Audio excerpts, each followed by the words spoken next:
All right, we live. All right, y'all. So this is a pop-up show real quick. And I had to address something that I found dangerous. And our fellow black male womanizer, black male oppressor, I'm gonna just say oppressor.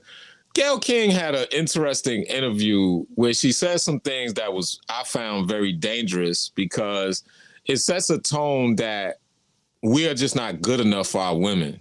And I really want to discuss this on a very nuanced level. We have a few on the panel tonight, but we're going to start off with that clip. Hit that clip, Mo, so we can go right on there. I'm going to mute my mic so you can play it. Hold on.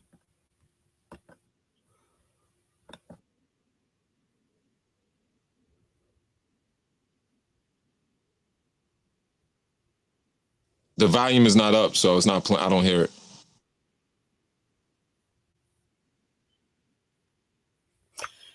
It was loud. She said, "Do you think you can lend me $4,000?" And she said, "Oh God, is that what that's for?" Hear it though. Try it one more time. It should be, I don't know why your clip ain't playing. Okay, let me try it again. Yeah, because you sharing the screen. Here we go. Yo, why is it not playing? Yeah, that's crazy. Yo, StreamYard ain't. I don't know why that clip is not playing. Hey, Obsession, do you have it on your phone where you could just put it towards your mic and we'll just mute everyone else and you could just play it like that? I don't actually. I don't. All right, I'm gonna send it to you. Hold on. I'll just send it to you.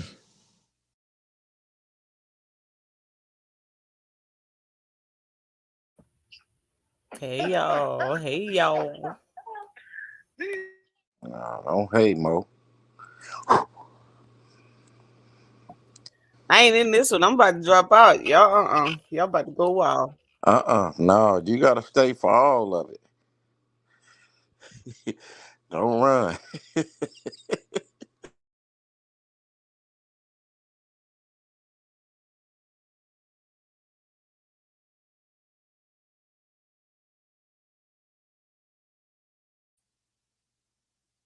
All right, Obsession, it's in your text message thread. So you could just put it to your mic and play it when you get it. Hold on a second. Hold on.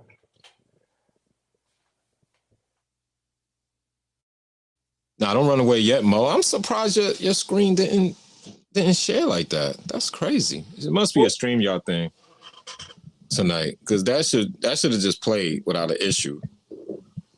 I played it. That's what I'm saying. The sound should have came through without an issue, but that's fine. But that clip is important to play because what she said was dangerous. I mean, you heard it because you played it. You heard it on your end. What before Obsession gets it up? What do you think about what she said? You asked me that question. Yeah. I'm leaving. No, listen, Mo. What I'm saying is, hold on for a second. What I'm saying is we're gonna put you on the Summer Jam stage. What I'm saying is, if your man asked you for $4,000 to pay his child support, and you gave him the money and he paid you back, would you look at him negative because of that? Like she said? Now I wouldn't look at him negative. Right. Or would you if you get me off the big screen by myself? No. But hold on. But my whole thing is, why give him the money if you're gonna chastise him for giving him the money? No, I'm not. I wouldn't chastise him because I know what that would do. If you borrowed the money, he paid it back. I let it go.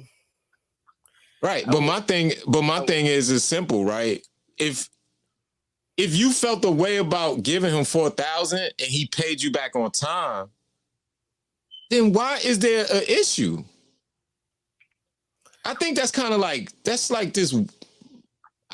I don't even have a word to describe how weird it was hearing that from her. You know what I'm saying? That's why I want to really talk about this from like I'm just like that's kind of like dangerous. You got it, Obsession? Give me a second. I had to run down to the studio real quick. All right, no worries. Hey, Chris, you know about that clip? Yep. Yo, what did you like when you heard that? Did you like scratch your head like I did? I was like, she crazy as hell. I was like, so you gave the man 4,000.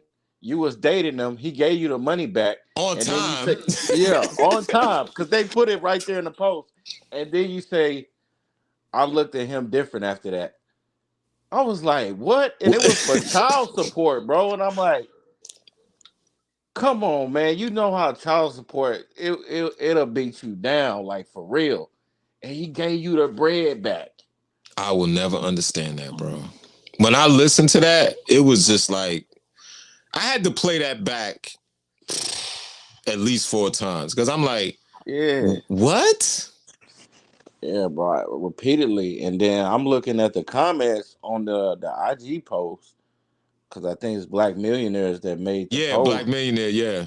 Yeah, and I'm just like, I'm seeing, some of the women in there. Oh, well, he was a dusty. He had no business dating if he couldn't afford his child support. And I'm just like, what? I'm just like, bro, like, I'm telling you, listen, I'm gonna say something that I've been saying to my man Black C and Ian for a minute, and they're not our friends no more, bro. I'm telling you, I don't care what anybody say. For I was every Mo, there's a million Gayle Kings. facts. It's like one I'm in a gonna keep it million. a buck.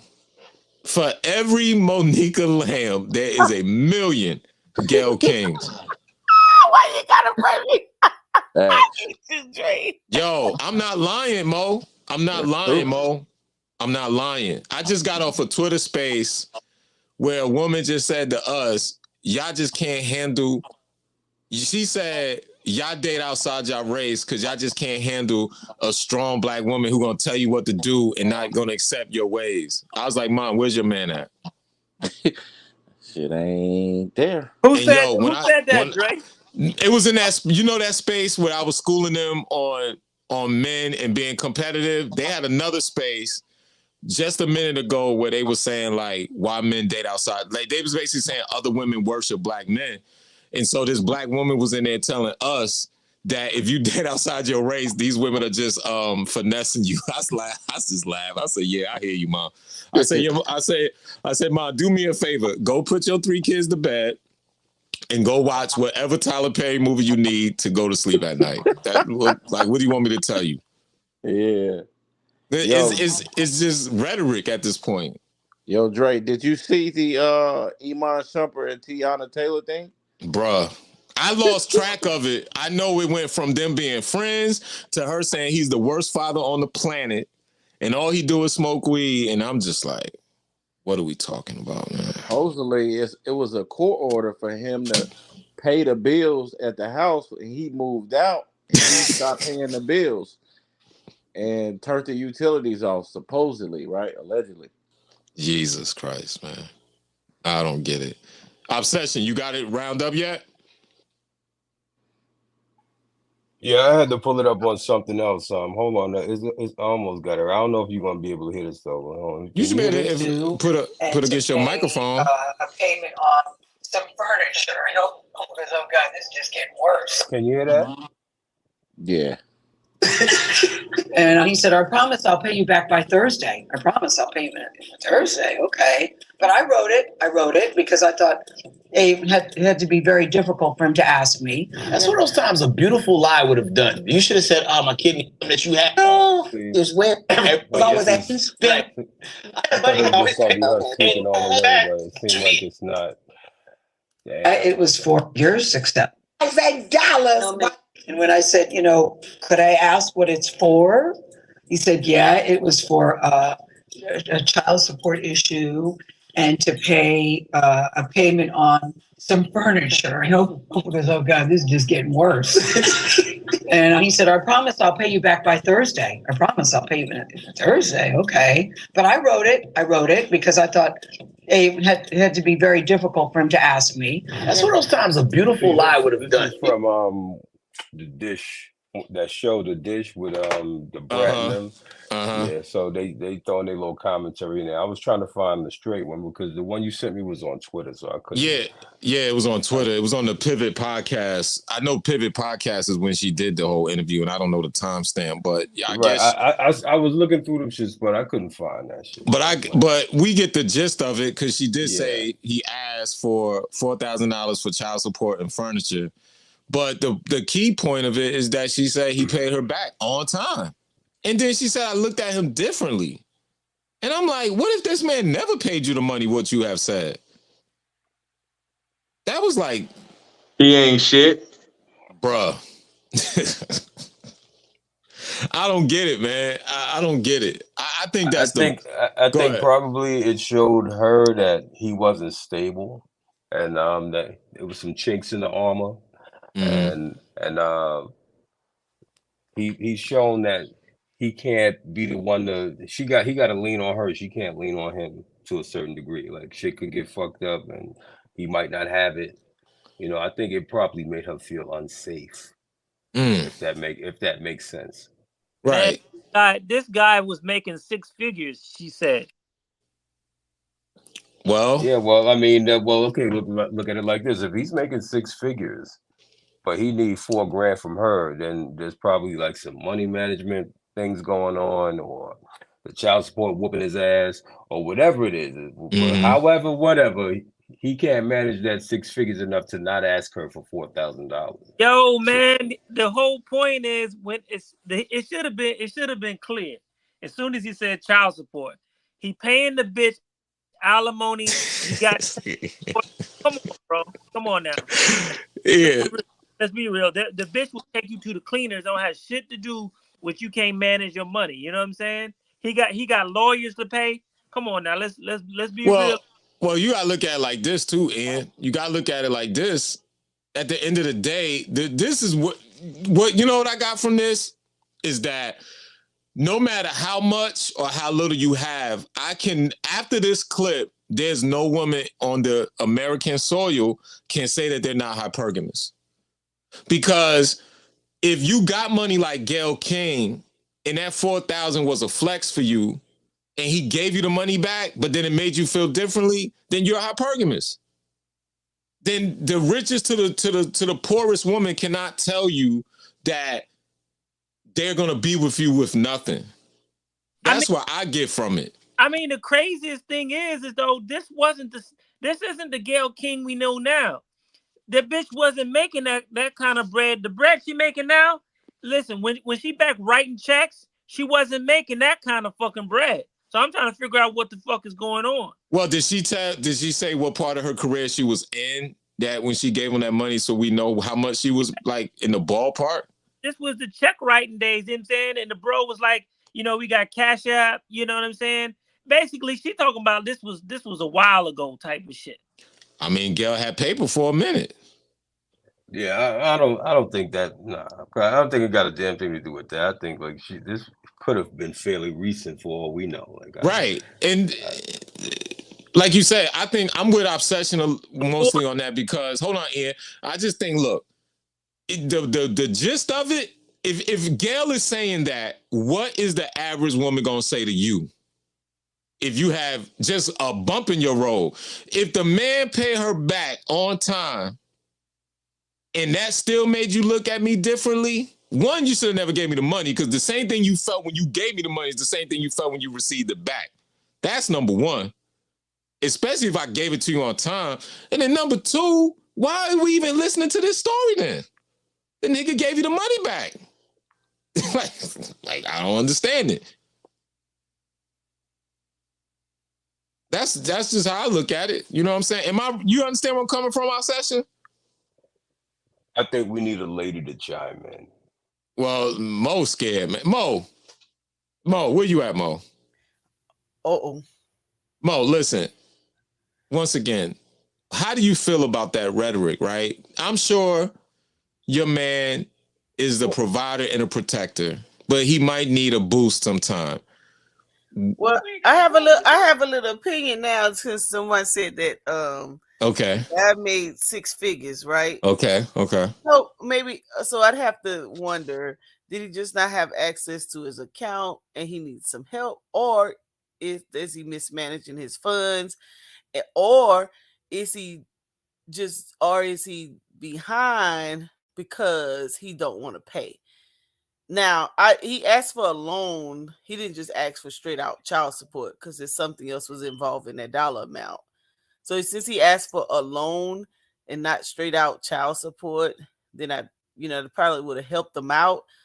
But I would have checked out I would be looking at the pattern of behavior. So if it became a repetitious thing, then we'd have to have a conversation. But if it's just a isolated incident, then and he gave it back on time, I wouldn't immediately look at the relationship different. But if it became a pattern, yeah, I'd probably be looking at him sideways, because then at this point, I'm funding you. Like, you doing whatever you want with your money, and then I always have to back you up. I wouldn't think that would be fair. All right, somebody But need to change the battery in that smoke detector, but continue. You can come over and help me decide. Call somebody about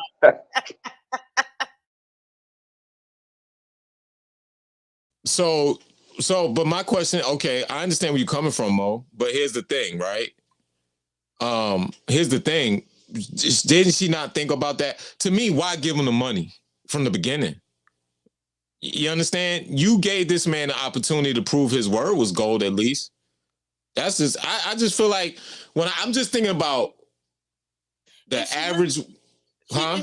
If she looked at him sideways initially, then it You probably shouldn't have gave him the money. No, it probably was some prerequisite behaviors that probably made her raise her eyebrows. I don't know. Unless she's just one of those people, like, initially out the gate, I'm like, whoa, hold on. You asking me to pay child support? Okay. And you make how much? And what? Okay, hold on. Mo, she was dating him for 2 months. Oh, only 2 months? Oh yeah, he's trying to get in my pocket. I'm funding. No, or maybe he's trying to take my temperature now. I don't know. He Yeah, could be trying to check my temperature and see if I'm going, how I'm going to react. So I wouldn't be immediately tripping, but I would check the patterns. That's just my. Truth be told, if he was only dating her for 2 months, he could have been trying to pat them pockets a little bit. Like, let me hit her for 4, give it back. Let me see if I could go up higher later. 2 months in, and you asking for bread, and then look at it like this too. Like, if he has a 6-figure job, but he needs $4,000, that could signal to her that he has no savings. You know what I'm saying? So yeah, he making bread and he might have bills, and I know how divorce and child support could definitely destroy your finances. So I get it. You know what I mean? Like, there's reasons for everything, but that's what that would signal. Like, damn, this nigga got a good job. He makes 6 figures a year, but he has zero savings. You know, am I going to be with this person long term? Can I invest in that long term? Are we going to be safe financially? Like, if I go down, can he handle it? He has nothing now. And then, age could have been a factor. Like, how old was he? With no bread, it could have been a lot of things going on. I mean, I get the fact that it's crazy to give the brother the money and then feel differently about it. But at the same time, I could look at it and say, well, damn, where's the stability if you don't have any bread and you making 6 figures and you need 4 grand from me? Even if you gave it back, it's like, what are you doing? Are you a gambler? Like, what the fuck's happening? Right. I had to think about this. So, did she not know what his current situation was? Like, did she know that he had kid or kids? Did she know about the baby mother or whatever that situation was? Either way, we can look at the man and say his finances weren't right. Don't know all that information. However, it's the tone behind the shit that's the problem. Like, if you're going to talk about the nigga like that, don't give him the money. Just say no. I can't I help can you. agree with that. I can agree with that. You know what I'm saying? Like, I get from a woman's vantage point. Oh, I gotta help him out. Like, if you're gonna do it on the strength. Okay, I'm dating this person. You know what I'm saying? He going through whatever it is. You know, I'm gonna give it to you. You gave it back to me. I shouldn't have nothing else to say. Like Dre said earlier, it's not like he didn't give you the money back, and he gave it back to you on time when he said he was gonna give it to you. Now, if the nigga would have just took your money, ran, and you never heard from him again, then I would get why you would have that tone. But what's the issue here? It's just like we can't win for losing. It's like a lose-lose. I can't ask you for a little bump here. You know, if I hit a bump in the road, I can't. Hey, I need something from you. I need some help right now. Can't even do that. So at this point, Dre said women got is hypergamous. That's it. Or they're gonna be golden girls sitting on the couch talking about men all day with no man nowhere around because you either gonna talk shit about them your whole life, or you're gonna find a rich one that wants you, or you just gonna be a woman with cats. Golden Yo, girl. at the end of the day, Simple. that it like if let's just say Obsession, and I don't disagree with a lot with what Obsession is saying, but let's just take Obsession from how he's approaching it, right? At the end of the day, if that's the case, it's like what I've been saying with Obsession for 2 years now. Dating a woman or being married to a woman is like having an NFL running contract. If you rush for 1,500 yards this season, you better rush for 2,000 that season and 2,500. You're never in the clear.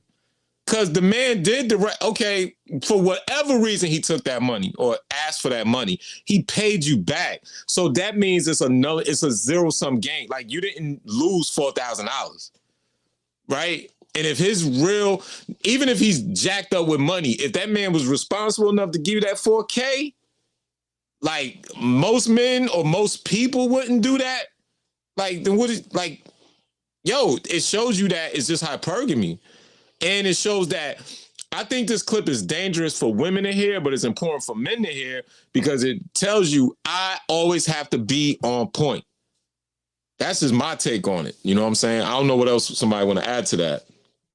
I think it goes back to if you jammed up, you got to go to your boys. You can't really lean on your lady like that. And I know a lot of us is looking for that co-star that got our back. But I think it's just another one of those lessons, man. Like you can't really lean on them like that. Just like you don't tell them your problems. Like if you're going through shit, every time you tell them, hey, this is wrong, that's wrong. That shit is like them loading a gun and be like, oh, okay, this problem, this is bullet number one. Oh, that problem is bullet number two. And the moment y'all get into it, she busting them shots at you. You punk ass motherfucker. Wow, that's why you going through boom. So you keep that shit to yourself. You don't say nothing. You talk to your boys about what's going on, and I think it speaks to the importance of having a strong network, having men around you that's actually out here moving and shaking. You need a good network. So like when you are in those situations, you can go to the team like, yo, this is where we at right now. This is what I need, and they should be able to come to you as well. So that community building, like you got to start thinking about that. Like, what kind of men do you deal with? What type of life your fellas is living? Like, y'all just kicking it, hang out buddies, or y'all doing business together? You should be doing business together, especially if you're over a certain age. Somebody should be trying to get some money together. So I don't think you should lean on your lady like that. I think it would be cool if you could, but I just think in this day and age, man, like this shit is gonna come back to bite you in the ass, as we could see with Gayle. Yep. That's a fact. Hey, Ian, you can go in, or Black Sea, go in, Black Sea, go ahead. Nah, I was just gonna say I agree with that, fam. Because I was actually sitting here thinking the same shit. I was like, that nigga should have never borrowed the money from her. He should have hit up one of his homies, man, if he could, right? For the same reason that brother was saying at the end of the day. So I agree with that, man. Just leave him out of it. At the end of the day, roll with your boys. You know what I'm saying? Assuming that you got them and shit. At the end of the day, those are the people that you can really um depend on in them type of situations. At the end of the day, man, I agree with that. But what you not figuring in to the equation is how much money did he give that bitch before he asked for the 4,000? Couldn't have been much in 2 months. That's speculation. And so, like, for example, she's telling the story. You understand? So let me show you something, Ian. Let's just say what you're saying is true, right? Could you imagine him sitting at home listening to that clip like, I gave that woman back her money. You understand what I'm saying? Even if he never gave her a dime, could you imagine him sitting at home saying, I gave her the money? Like, think about that part here. Like, just the fact that I gave you your money back on time. Why is this story even like out there? But it shows you can't. Yo, the truth of the matter is, can you even trust your better half, your other half, for even like? It seemed like their memory is so short term for what you do, and it's so long term for what they've done.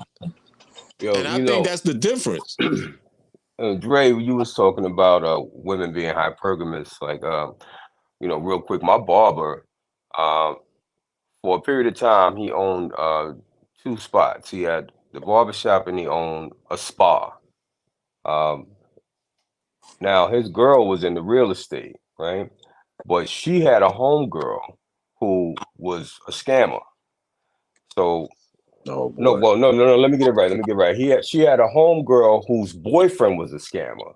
So the scammer nigga used to take the girl on all these wild ass trips, these expensive vacations, these exclusive hotels and resorts and all kind of shit, buying Chanel bags or whatever. But remember, this nigga's scamming. He's not working for this bread. He hustling for it, but he's not working for it, right? Now, my homie, my barber, he's running his shop, which was a barbershop slash salon. So he had about 5 or 6 hairdressers working in there. Plus, he had the spa, and he had a whole team of people working in the spa. Um, he didn't have the time or the money to keep up with um, the fucking scammer nigga to go all over the place, and nor did he want to. He's like, yo, I want to open up a third spa. Like this is his plans. And because he wouldn't fund her life the way this fucking scamming nigga was funding her girlfriend's life, she caused all kind of havoc until they broke up. Because like now, when you think about it, he's a solid dude. He got one kid who was already grown. He owns a house in Jersey. Got 2 businesses in Brooklyn. He pushing a range. He's nowhere near broke. It's a good solid dude. It was only because you saw what you thought was a better life with the scamming girlfriend's boyfriend, and you wanted that life and couldn't have it. You couldn't see what was in front of you. Like, this is a solid guy. Most women would probably kill for a dude who's set up like this, but that's not good enough. Even having somebody who's solid and making well over 6 figures a year wasn't good enough because of what you was a few feet from with your homegirl. That hypergamous nature, like, I need that too.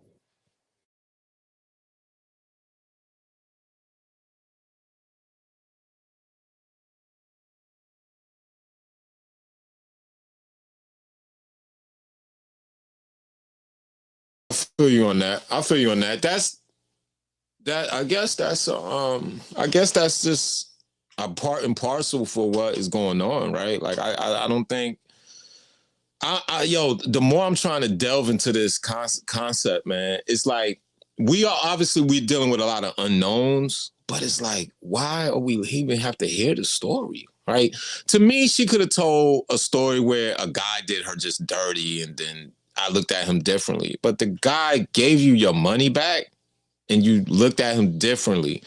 And you and I both know women are intentional, right? And so it's like, she's thought that before she gave you the money. And like that, it's like, are you comfortable? I guess now the answer is no, right? Are you comfortable with asking your other half for anything? Because if anything goes awry, it's like, I did this, I did that, I did this, I did that, I did this, I did that, and you did nothing. And then you just looking around like, what was we even together for? I mean, if nothing else, it's this. It's the fact the bitch is fucking salty about that relationship, and that was just some fucking get back. You know what I'm saying? It's probably like he ended up not liking her, and now that she got a platform and a chance, the bitch is fucking trying to shoot the nigga in the dick.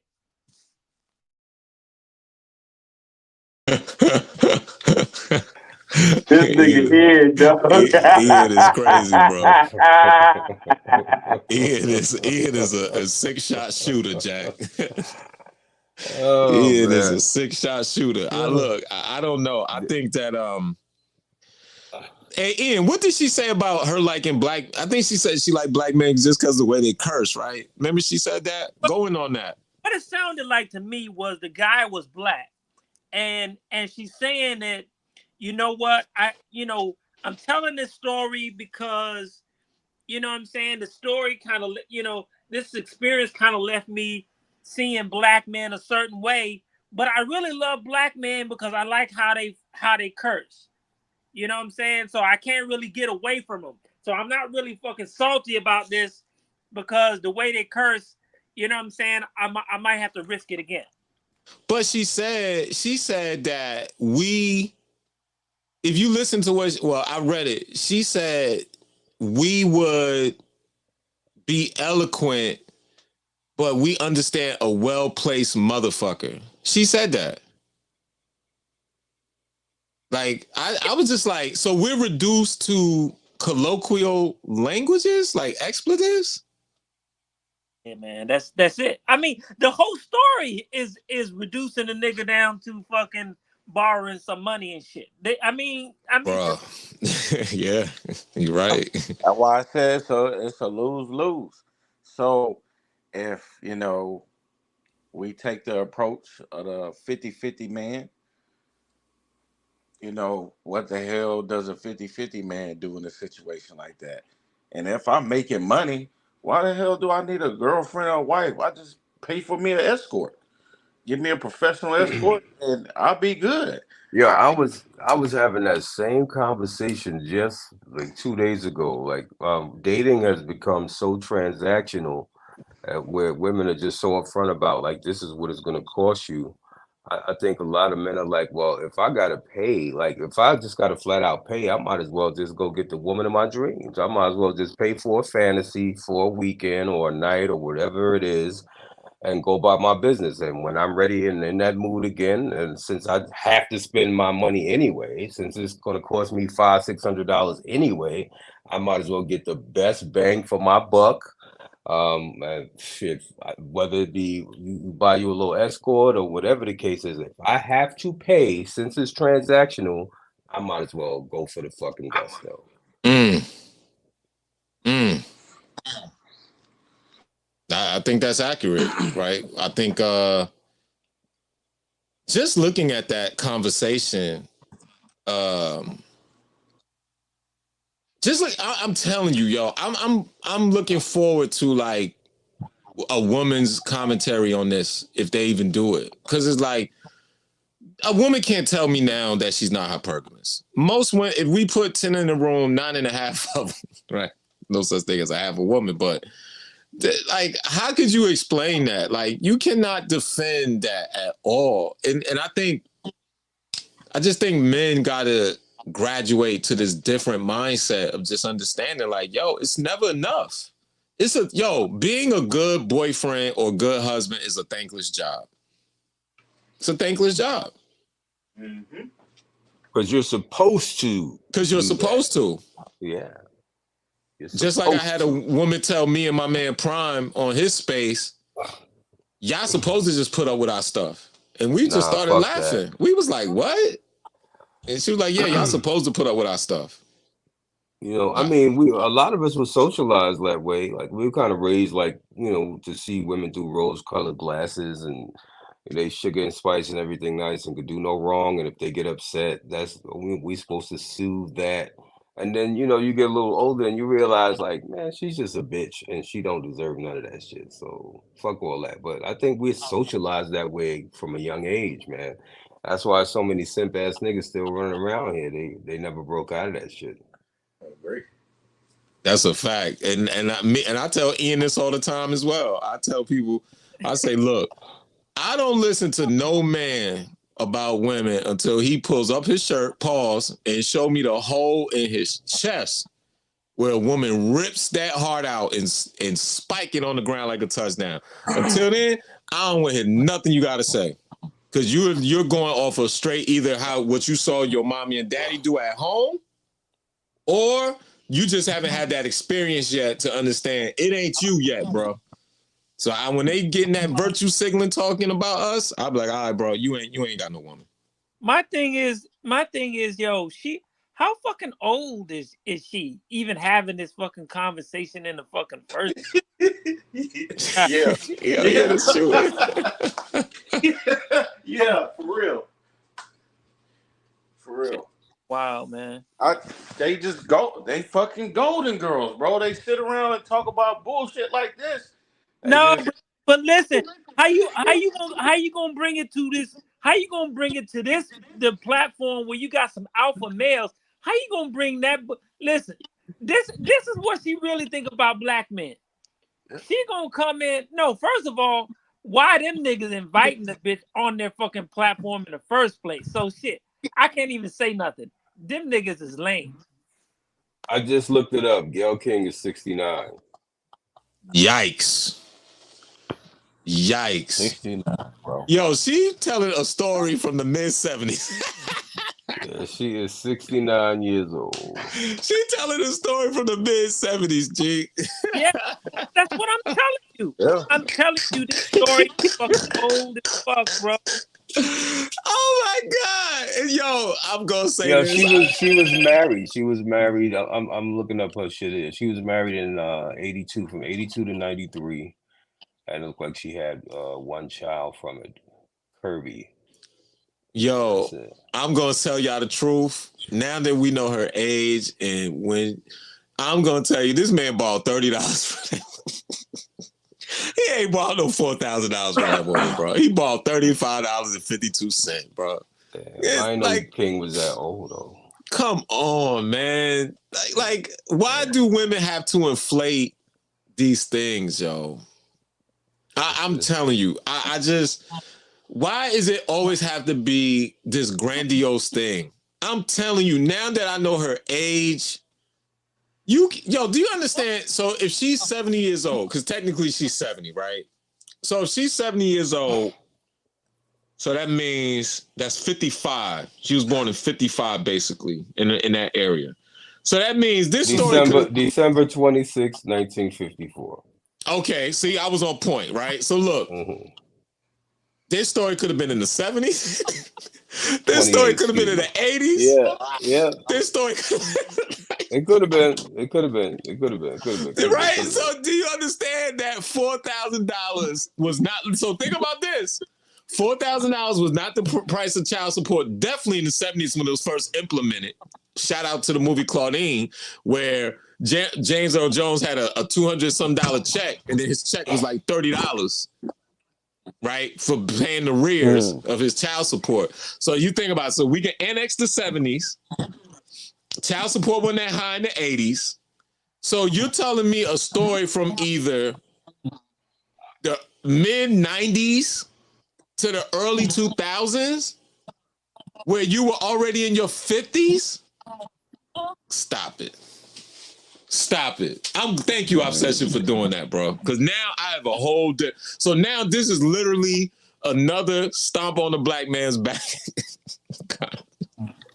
Yeah.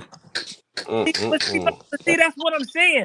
How you gonna come to their podcast and tell this fucking story? In front of a bunch of brutes. Think about this. In front of a bunch of gladiators, football players, Ian. How crazy is that? Yo, she's fucking shitting all over their fucking platform with this shit, bro. Yep. And looking at some of the comments, women, I feel her. And I'm like, what? 70 years old. I'm feeling this bitch at fucking 70.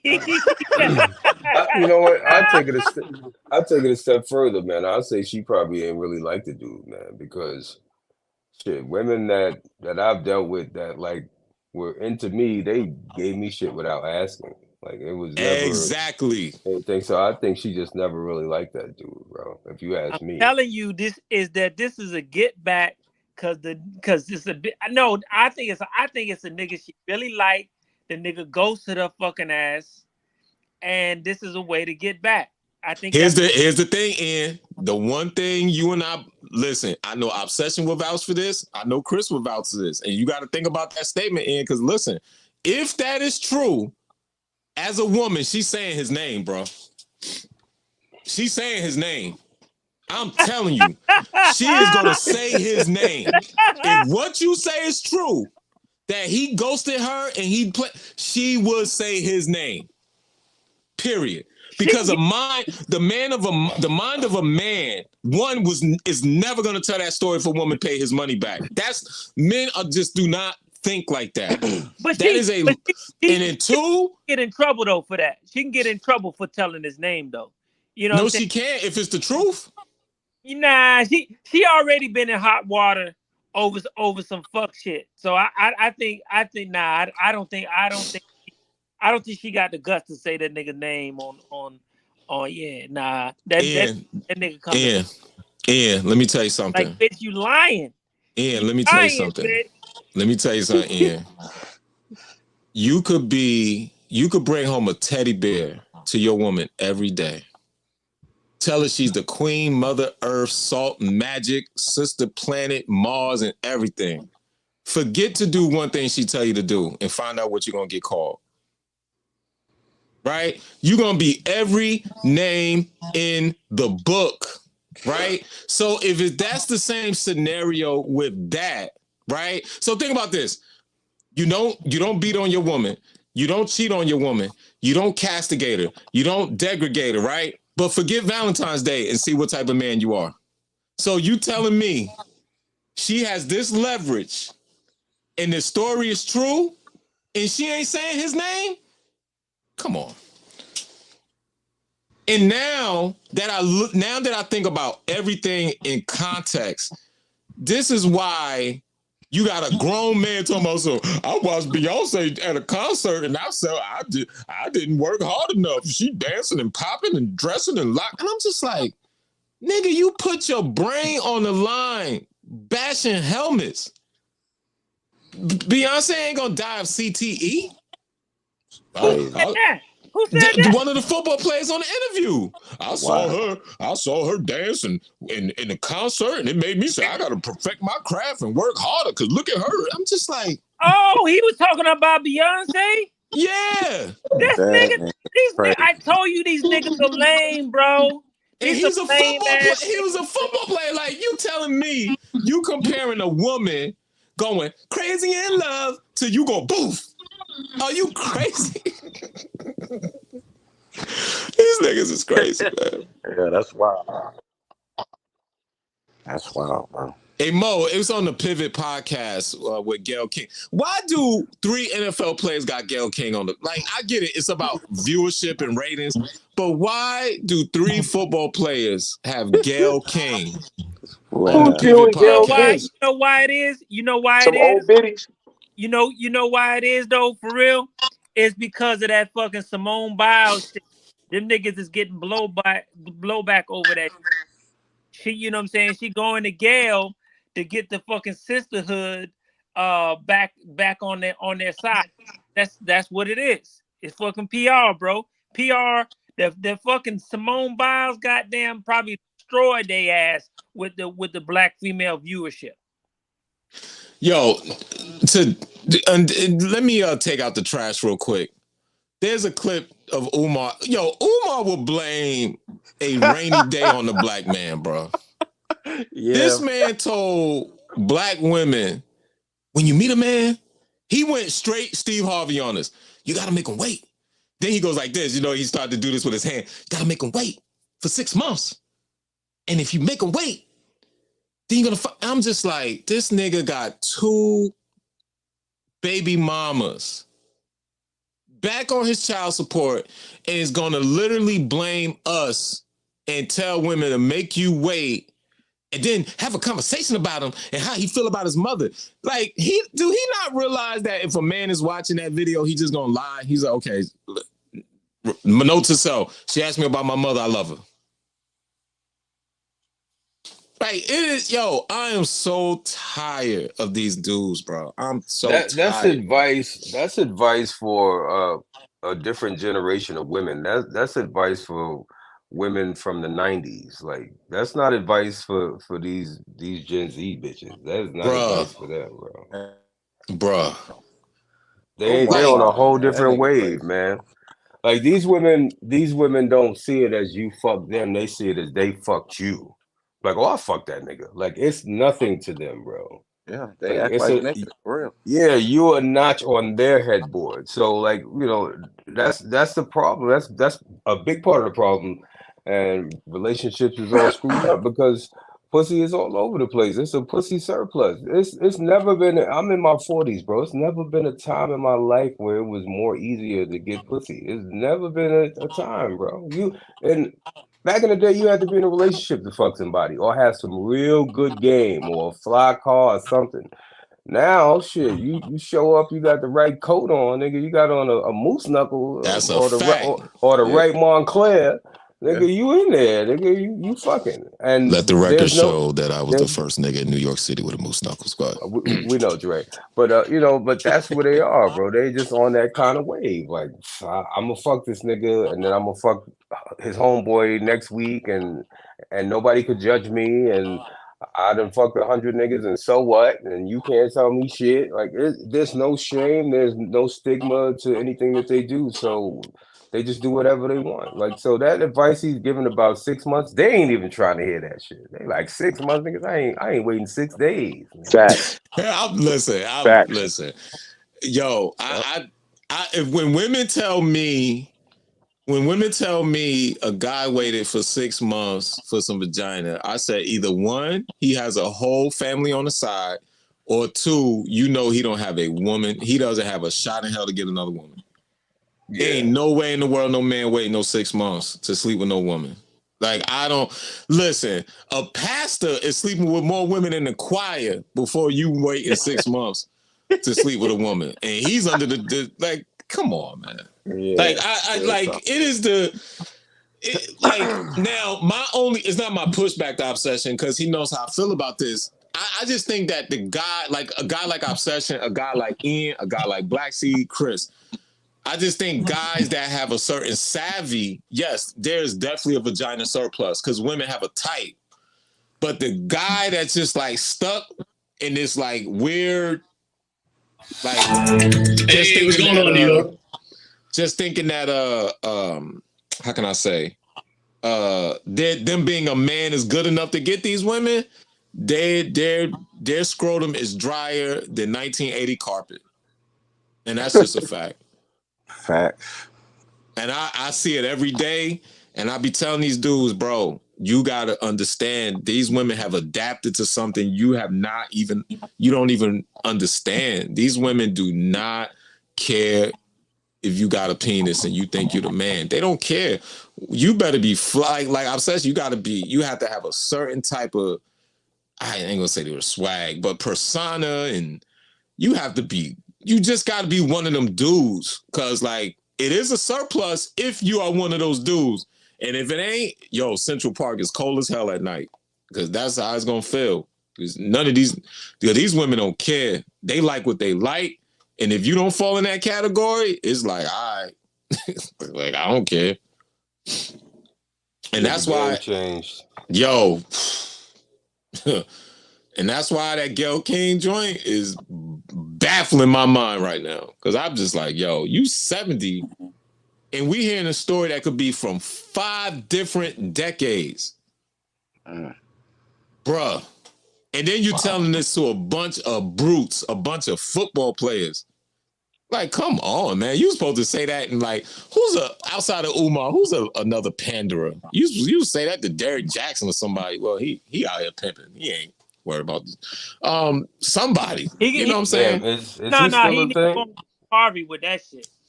Yeah, that should have been on Steve Harvey's couch. Because Steve would have said, yeah, there ain't no man supposed to be asking for no $400. Yeah. That should have been on Steve Harvey. Hey, show. See, ladies, you should buy my book, and then you understand not to give these Oh Negroes man, $4,000. that shit is goofy. Yeah. And yo, to me, it's a flaw in the first place that she lost respect for somebody that she's lent money to. I mean, I just don't get that. I'm sure there's a lot of context that may be missed in that, but I mean, you lent money to somebody and you lost respect for them, and as you said, Dre, they paid you back on time. To me, I'm looking at her like, what's up with your character? Real talk. Oh.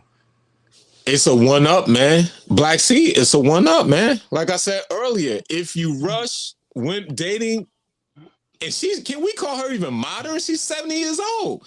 But if you rush, if you're dating a woman, yo, you got to carry the ball. 1,500 yards season 1, 2,000 yards season 2, 2,500 yards season 3, and you bet not be a yard less than the year before.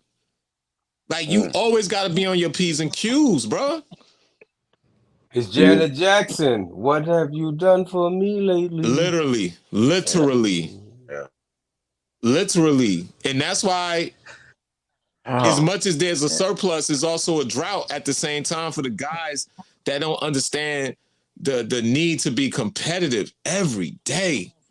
And it can wear on you because sometimes you don't get the victory. Sometimes you get loss after loss, and you still got to wake up, and you still got to be better. That's just a fact.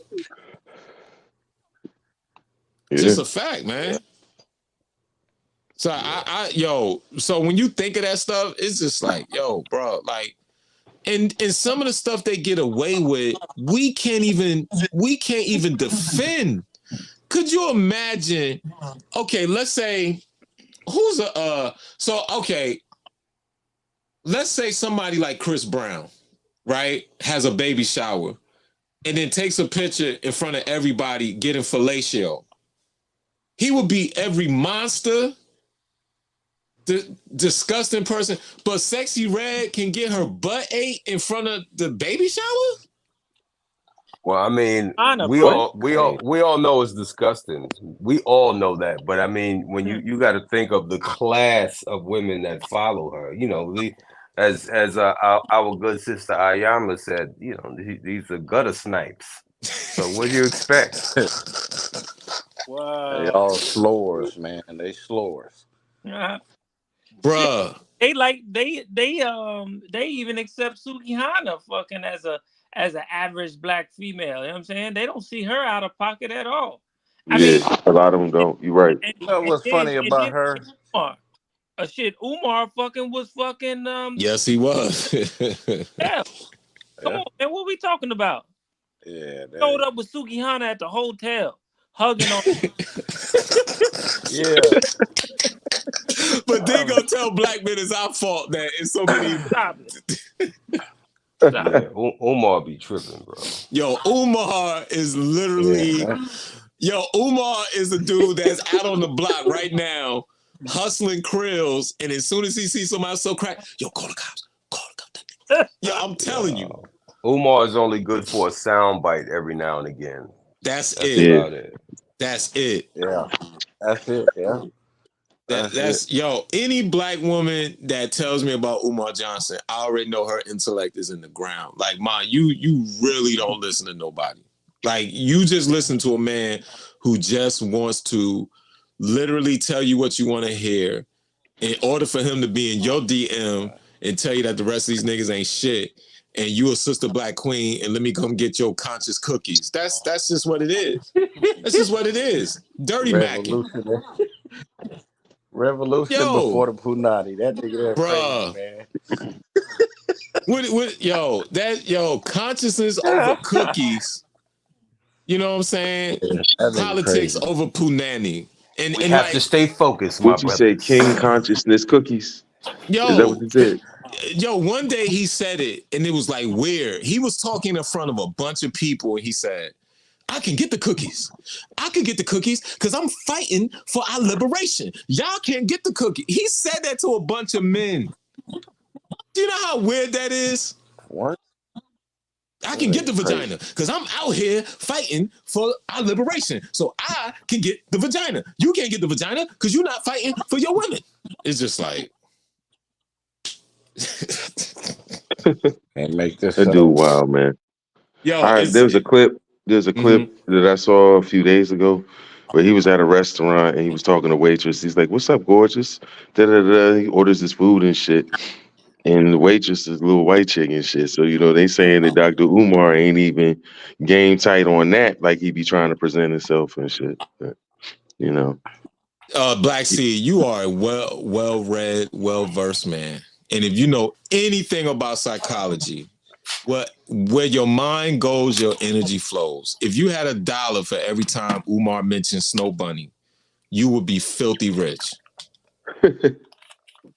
You know what that means, right? He wants him a white woman, bro. Yeah. Every time, I want you to look at every Breakfast Club interview or any of his interviews. Yo, Umar, why is inflation so high? Snow Bunny crisis. You dating these Snow Bunny, bro? You just want a white woman. That's just what it is. I think he wanted a little bit of that. That's just what it is. He asked, old buddy, what's his name on the Joe Budden podcast? Oh man, he got mad at him because his girl was Portuguese. Yes. You seen what he said though, right? And Umar had no retort from that. He said, "So are you mad at me for dating a Portuguese woman, but not mad at the Africans that sold your people to slavery that you call yourself fighting for now?" Yep. Wow. Did he say that? He did say that. Yep, he did say Shut that. the fuck up. When was that? That was on Joe Budden's podcast. How long ago was that? Yo, unlike the what's that other one? Unlike the Daily Wrap Up, every time Umar started saying some of that silly shit, them niggas was outside because Joe is just a coon. But them other two dudes was on Umar. So they said, okay, so you are mad at me for having a beautiful Portuguese woman, but you the king of Pan-Africanism, but never call out the same people that you represent in West Africa for selling us into slavery. Yeah. Nope. And he just said, well, you have a point. But then that you have a point, he didn't answer once you said you have a point. He just went into a whole different side of the rhetoric. Mm-hmm. You understand? So with him is just like, and I the thing about him that not him. The thing about people that have him on their shows, if you're gonna pay this man to come on your show and let him overtalk you with bullshit, because he never says anything that makes sense. So why are you gonna pay him and then to let him kind of like son you? When he told them niggas from Daily Wrap Up, it's your fault that you're not taking care of other women's kids. It's your fault these women have so many fatherless pregnancies. The dude was like, I take care of them. That don't matter. There's other boys that need you. Who am I mentoring? Right. Yeah. That's crazy, man. Then he said, Ian, this is up your alley. He said, if we don't blame the men, it makes the feminists stronger. That's what he said. Make sense out of that. That don't make no sense, bro. He said, if we don't take the responsibility for female failure, it makes feminism stronger. That's what came out of his mouth on the Daily Wrap Up. Yeah, he was on there tripping, man. Bro, that is the worst. If you remember, that interview was on fire for like 2 months. And then it just like, and you know what's crazy, Obsession? After that interview is when you seen all these other podcasts start to hire him to come on. Because you remember, no one was giving Umar no shine on no podcast. Umar was just in front of his school, blah, blah, blah, blah, blah, blah, blah, right? When the Daily Wrap-Up gave him that light is when you seen all them other podcasts bring him on. Because after that about 2-month run, when you just seen them clips of him just saying stupid shit, then that's why I be like, yo, why do you bring him up here? I question these niggas. Like, you first of all, Umar ain't coming to, we know he ain't coming to your podcast for free. So you gonna let this man come up there and disrespect black men, which is yourself, and then tell you're the problem while you're paying him? That's crazy. Y'all niggas is crazy. Yeah, that's wild. Damn. He said, take care of all the single mothers. Bruh. Kids. That's crazy as hell, bro. And then he did now, Ian and Black Seed, you know how this is. Y'all know this. This is how he framed our failure. He said mass incarceration of the 60s and 70s. Mass incarceration didn't start till the 90s. Late 80s, early 90s of the crack era, right? So he said the reason why black women have the right to hate us is because mass incarceration of the 60s and 70s took us out the black home. So they had, so you know how he told, so they had to raise them by themselves. They had to teach them to be men by themselves. And because you're not in the house, this is why you're the problem. Once again, this nigga has 2 daughters that he doesn't see and doesn't even financially take care of. And then you're going to throw out mass incarceration that the crime bill did not take place till what, 92? Mhm. Like, come on, man. That's why 94. 94. Like, what are you talking about? The math, like, yo, we gotta, me and Obsession gotta do it real. I gotta go to Brooklyn. We gotta really dissect that shit, bro. No one is really like objecting that foolishness that he speaks of. No one. No, it's just weird. Fam, think about this shit, man. And everybody kind of like forgets about this and doesn't bring it up anymore. Man, for years, Umar was running around saying that he was related to Frederick Douglass, bro. For years, bro. Okay. Bruh. Yep. Then Frederick Douglass's family members that live out in Maryland, right? They basically came out and was like, "We're not related to this dude," right? At the end of the day, and now he doesn't say it anymore. Yeah, he was lying. Yeah, that nigga was lying. That nigga wasn't related to no Frederick Douglass, bro. Yeah, he's lying up his ass, bro. And I was like, this nigga's related to Frederick Douglass. Like, I never heard of this nigga like in DC or Maryland in any way, you know what I'm saying? Not that Frederick Douglass family is like known by everybody, but I mean, they're known. You know what I'm saying? They regular people like everybody else. So it's just like, all right, cool. But then maybe a few years ago, they came out and they was like, we're not related to him, man. He's not related to Frederick Douglass, dog. Yeah. And it's like people don't even bring that shit up. And that in itself should let people know that, okay, something's wrong here. You know what I'm saying? Despite all the other red flags that has been, something's wrong here. Nigga lied about being related to Frederick Douglass, and now he don't say it no more, and nobody don't call him out on that shit. Yeah, well, when he got pressed about it, he walked it back a little bit and said that he's a descendant. That he never said that he was like a relative. He said he's a descendant. That. Yeah, he said I did not come from his loin. He went like this, his loin. Right. But then he said I am a blood relative, but I didn't come from his loin. It was just I'm a descendant. Yeah, that nigga full of shit, man. He said my great grand so and so Frederick Douglass. Yeah. You know what I'm saying? Like, man, Umar bro, lying his ass off.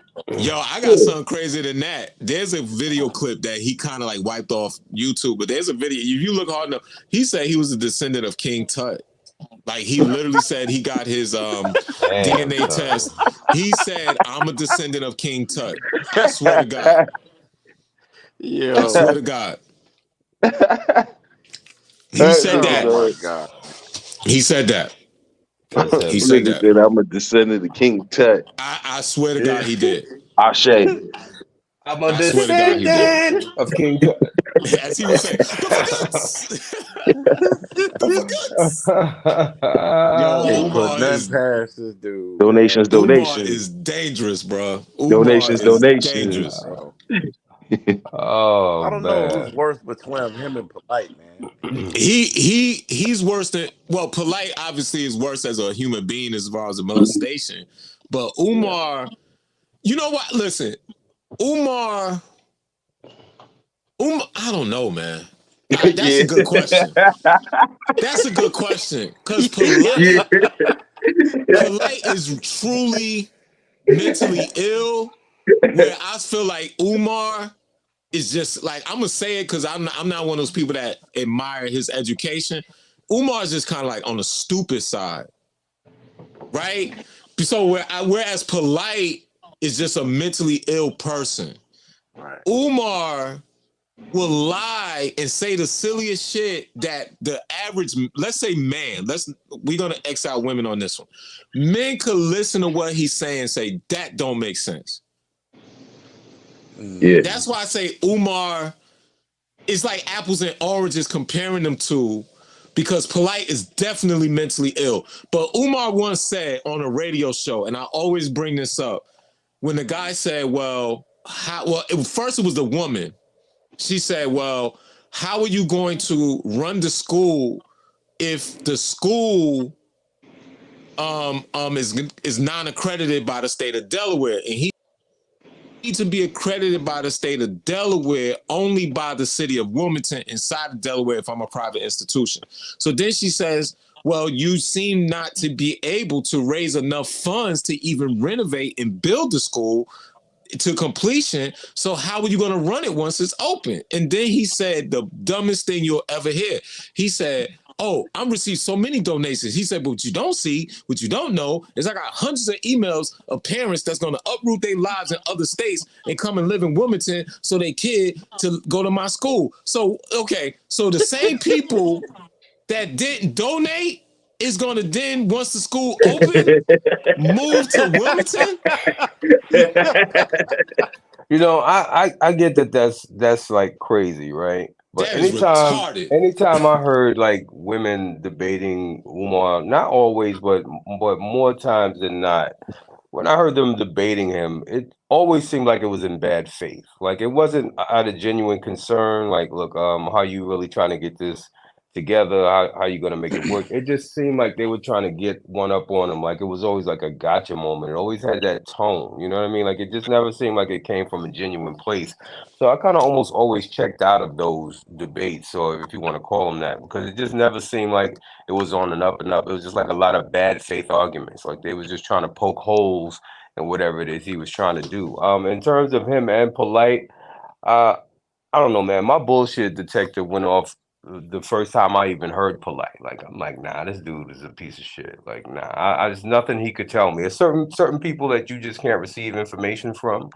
And for me, he was one of those guys. I think Umar actually could have did the community some good He if could his have, yeah. ego, if his ego didn't get in the way. Like he's smart enough, he's charismatic enough, like he commands attention when he's in the room. He's well spoken. He might say some crazy shit, but He says you know, when he gets in front of that camera, you can't help but listen to him. So like I do believe he could have done the community some good. So I would say he was better than Polite. I don't even think they should be in the same category. I yeah, think they're like two different people. that whole conscious community shit is just like what the fuck ever, But I just never, like I said, I never really listened to when those women were debating him because it just always seemed like a bunch of bad faith arguments. So not Yeah, that he didn't say anything crazy, but that's all. I feel you on that. The problem is that, and that's another thing that proves our point, obsession of our conversations when we were together on those shows is like, this man only pandered to women and they still go at him, right?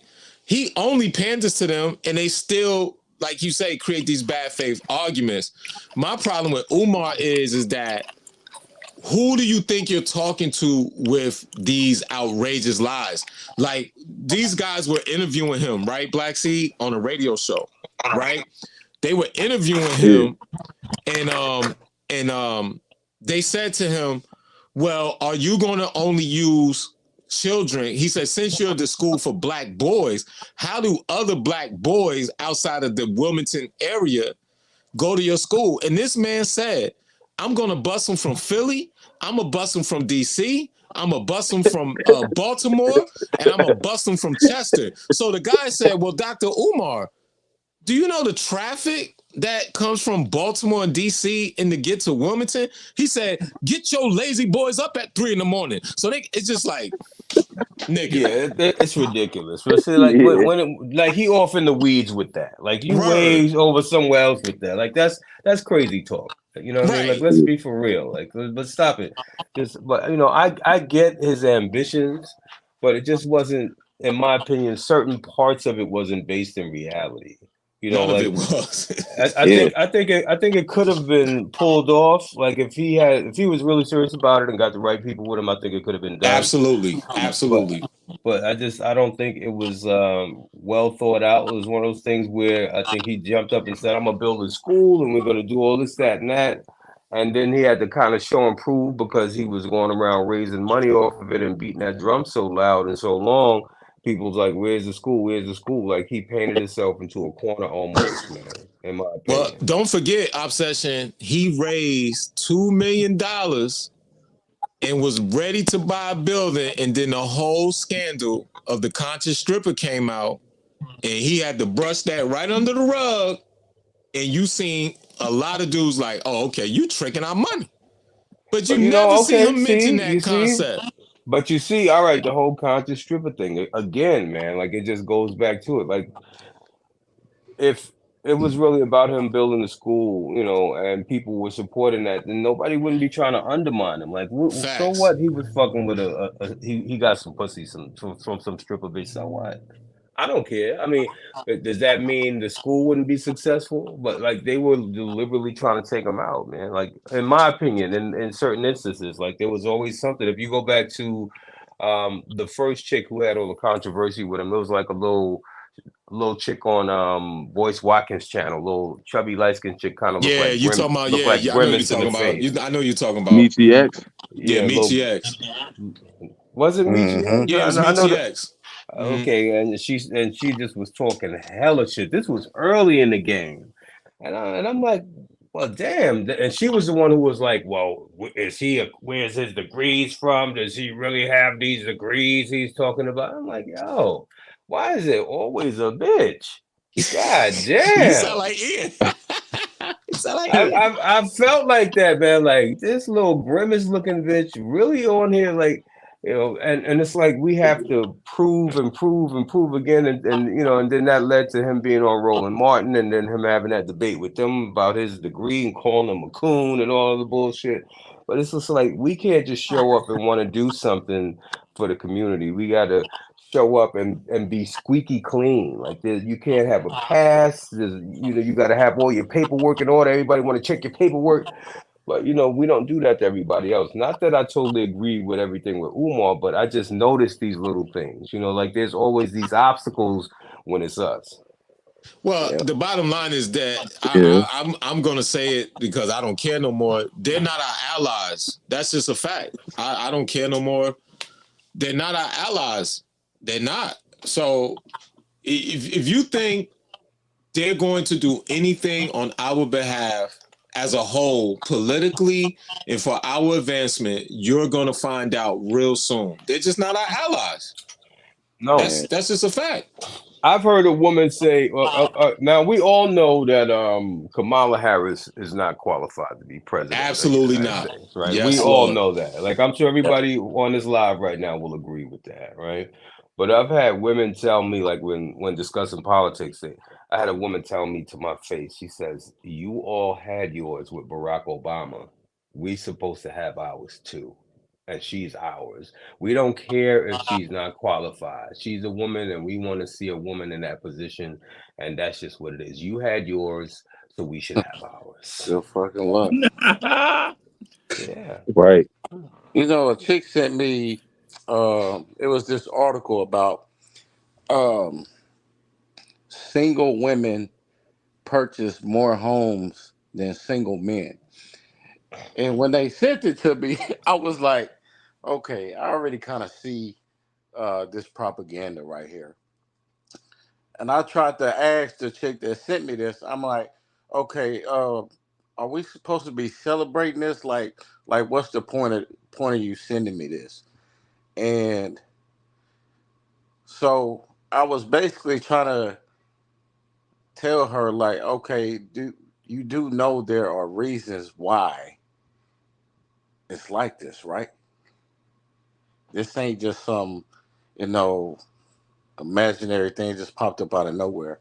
And I was just telling her basically, like, listen, when men purchase homes, we purchase them for families.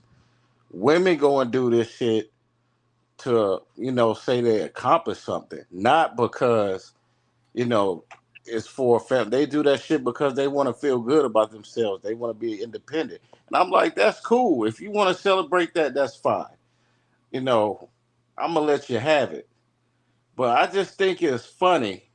Anytime there is a headline or some type of media news where they feel like women has just jumped out of the fucking gate and just started performing well, and I guess to state their bias or their case that, yeah, we don't need you niggas. I just Well, be it was just for them to stunt, bro. That's all. She was trying to stunt. That's yeah, it. She yeah. was trying to stunt. I just thought that was funny. I'm just like, I already read this article, so I know what it says already. But you want to make yourself feel good, but you don't own a home. You're not one of these women. So I'm just, I just don't be getting it. And I have to start being honest with them now. I'm like, you can't bring shit like this to me and, kind of like throw it in my face. And I'm just like, well, that's not you. This woman probably got a good ass job. But I know women that go and purchase houses and they don't have a man. They don't have kids. They don't have none of that. So A big ass So empty house. yeah, I'm so like, and I guarantee you, they about 5 figures, 6 figures in debt too, Of with course. student loans and shit. Of So course. And they ain't buy that house cash. Get the fuck right, out of here. I just be thinking it'd be funny, bro, and I'm just like, y'all don't get it.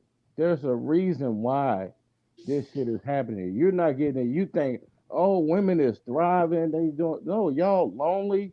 Y'all unhappy inside. You can keep this shit up all you want. It's a front. Congratulations, you made it. Yeah. Now, You don't get celebrated for doing regular shit. right.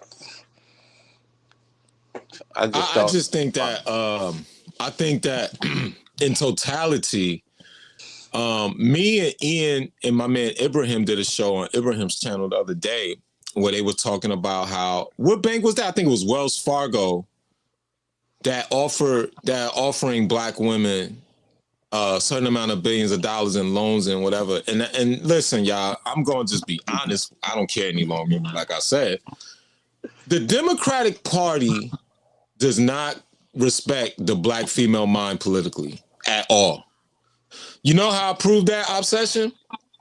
On Ibrahim's show, I said, put up a picture of Vivek Ramaswamy, right? And I said, if me, Ian, and Ibrahim went to a black woman's cookout and we said, we're going to bring our fourth black friend to the cookout. If they saw us bring East Indian ass Vivek Ramaswamy, right, to the cookout, the first thing them black women say, he ain't black. Why you bring this guy? He ain't no, he Indian, right? But the same black woman will tell you a Brahmin Indian named Kamala Harris is black. And then tell you, well, her father's Jamaican. And then what did I say on Abraham's show? I said, okay, her father's Jamaican. How come you see more pictures, right? How come you see more pictures of her wearing bootleg Timberlands from Marshalls or her doing the Dougie off beat, but you won't see a picture of her father? Because if you see a picture of your father, you will see that he's an Indian by proxy of Jamaica. She is a Brahmin. But we got to hear Sister Girl Magic. Yes, girl. Level up. I mean, Wee-wee. does Black Seed know? Because Black Seed, you being the reparations, does Black Seed know what Net said? I ain't gonna say that. Yeah. I ain't gonna say what she said. But what I will say is this. What I will say is this. I'm telling y'all, I'm just speaking from my vantage point. I am no longer listen. If black women give us another 4 years of Kamala and Biden, I'm done politically.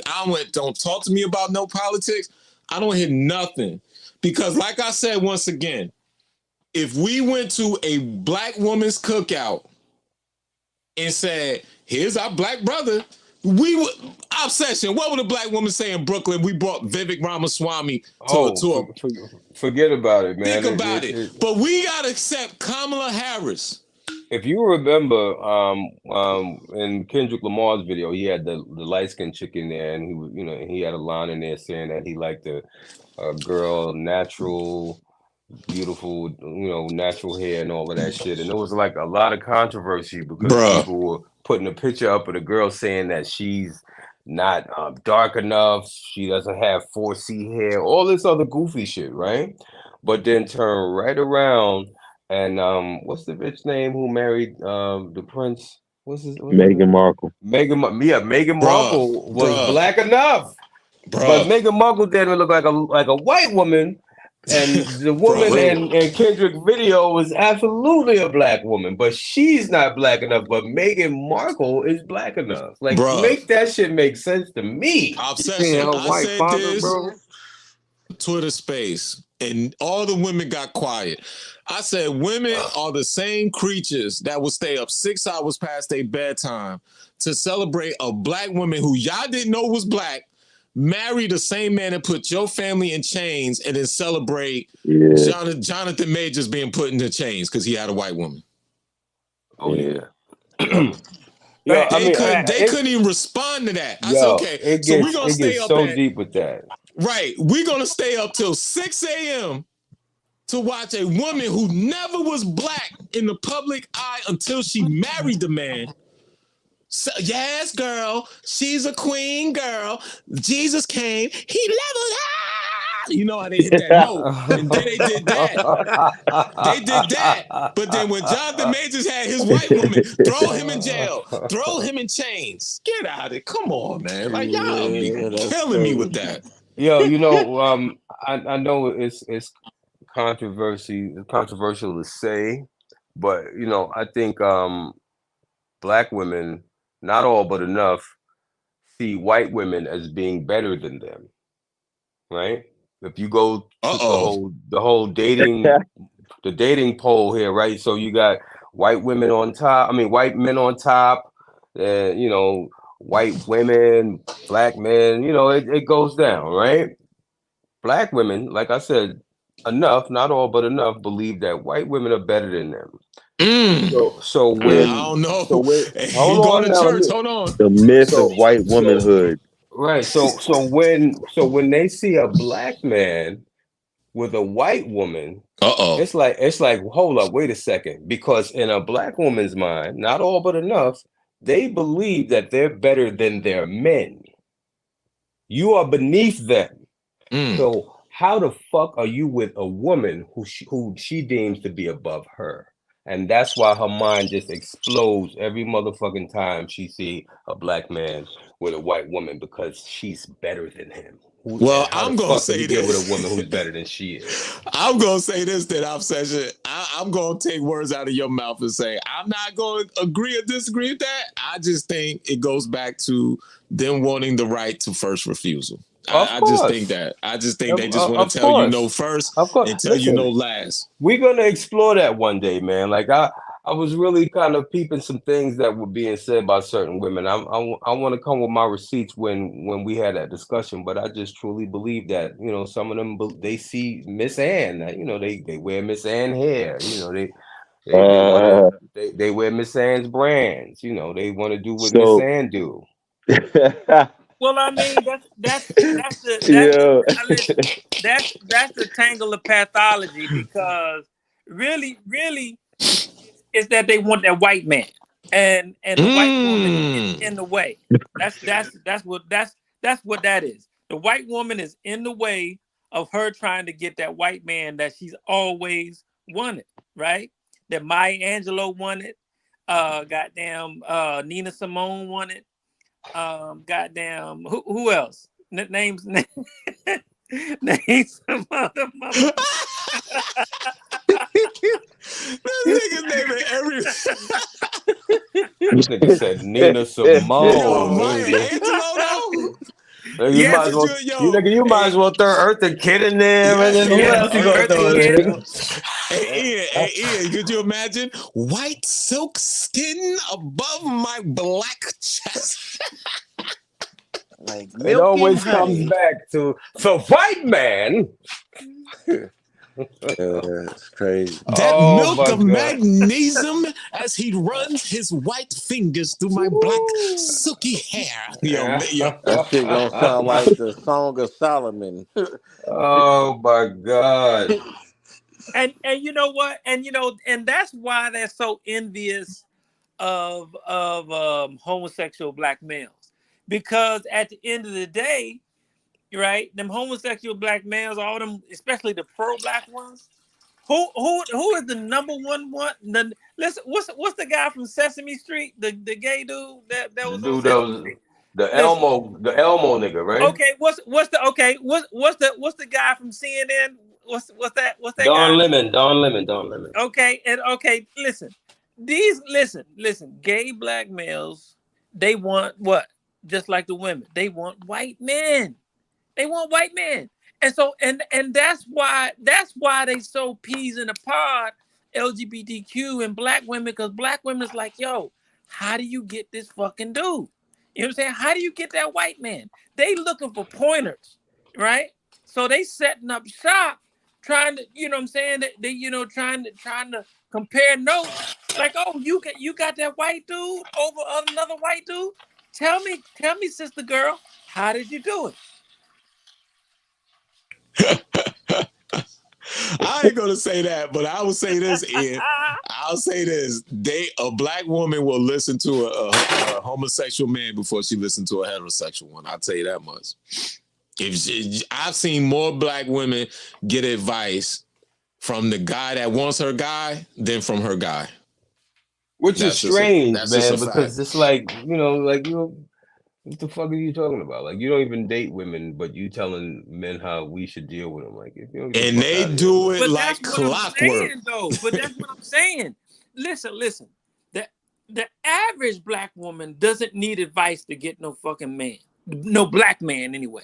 So what I'm telling you, if they're looking for advice from a gay black man, they trying to figure out what he knows about getting that white man.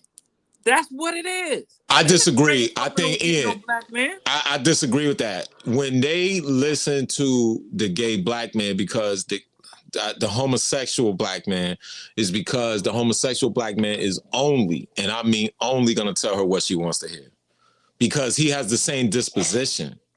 Yeah. I'm telling you, when you listen to their conversations, Ian, it's always the guy's fault. And we know that there's only 3 words in the female constitution: blame the man. Right? So with homosexual men, I'm telling you, if you Bro, listen I'm to telling you, they got the same objective, bro, is to get the white man. That's what I'm telling you. They got the same objective, nigga. yo, Ian is out of control. Ian, let me tell you something. The white man.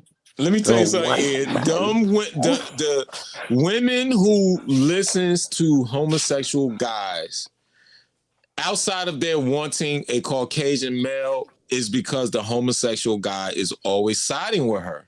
Bro, That's just a fact. who is the most famous gay man that we know or that did civil rights and shit? Who is that guy? Rustin, A.R. Nah, Rustin, not Ain't no. Rustin. Rustin Nah. dead. Nah. Baldwin. The other one. James Baldwin. Baldwin. Okay. Do you know Okay, James Baldwin. Baldwin didn't fuck with black dudes. Okay, but that ain't got nothing to do with them listening to him.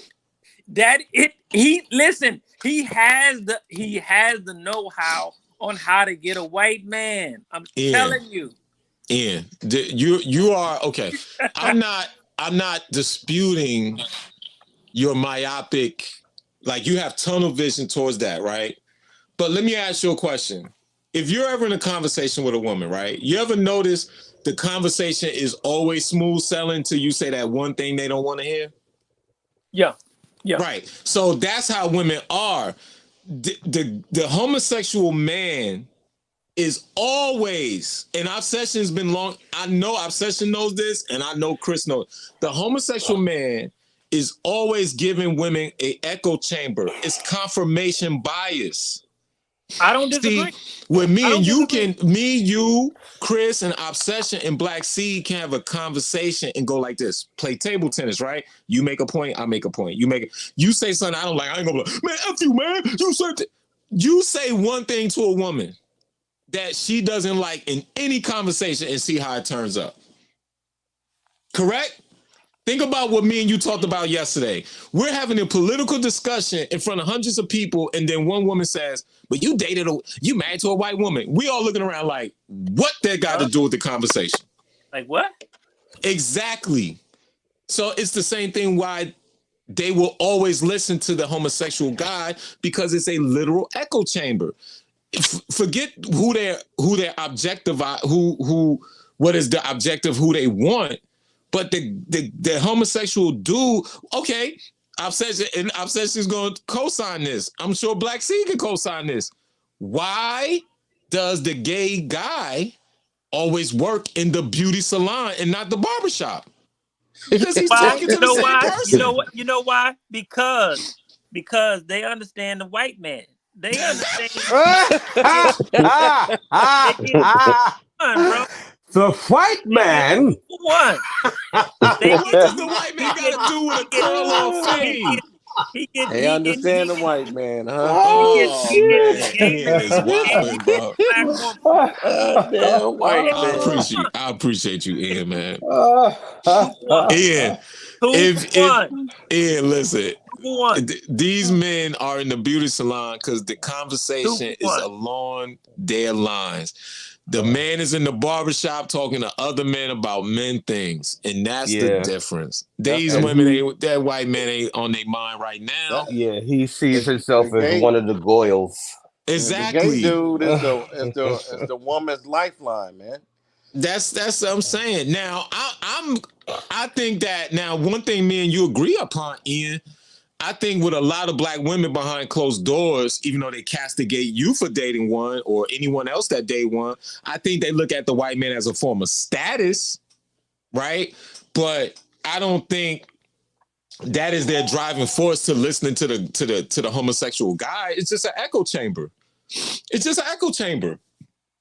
You know, that's I don't, and that's just out of experience. Yeah, they trust it. And the white man is naturally homoerotic, bro.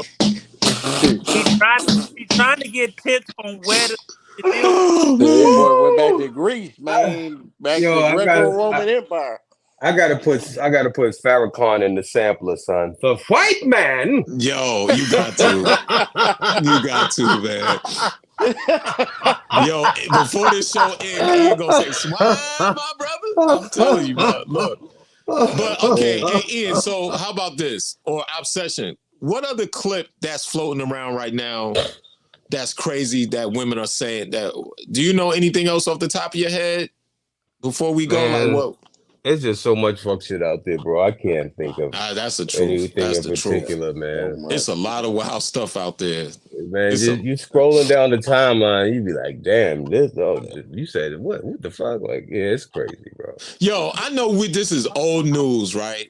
I know this is old news. But Ian, what's the name of the lady that started the Me Too movement? Tarana Burke. Bruh. KRS-Two. Bruh, for her to stout and tout that she was sexually harassed by black men all her life is like, I don't believe bro, let me tell you something. Me Too is under review. Let me tell you something, bro. I'm telling you right now, I am not shallow. I'm no prize winning goat. I'm no juggling pit bull.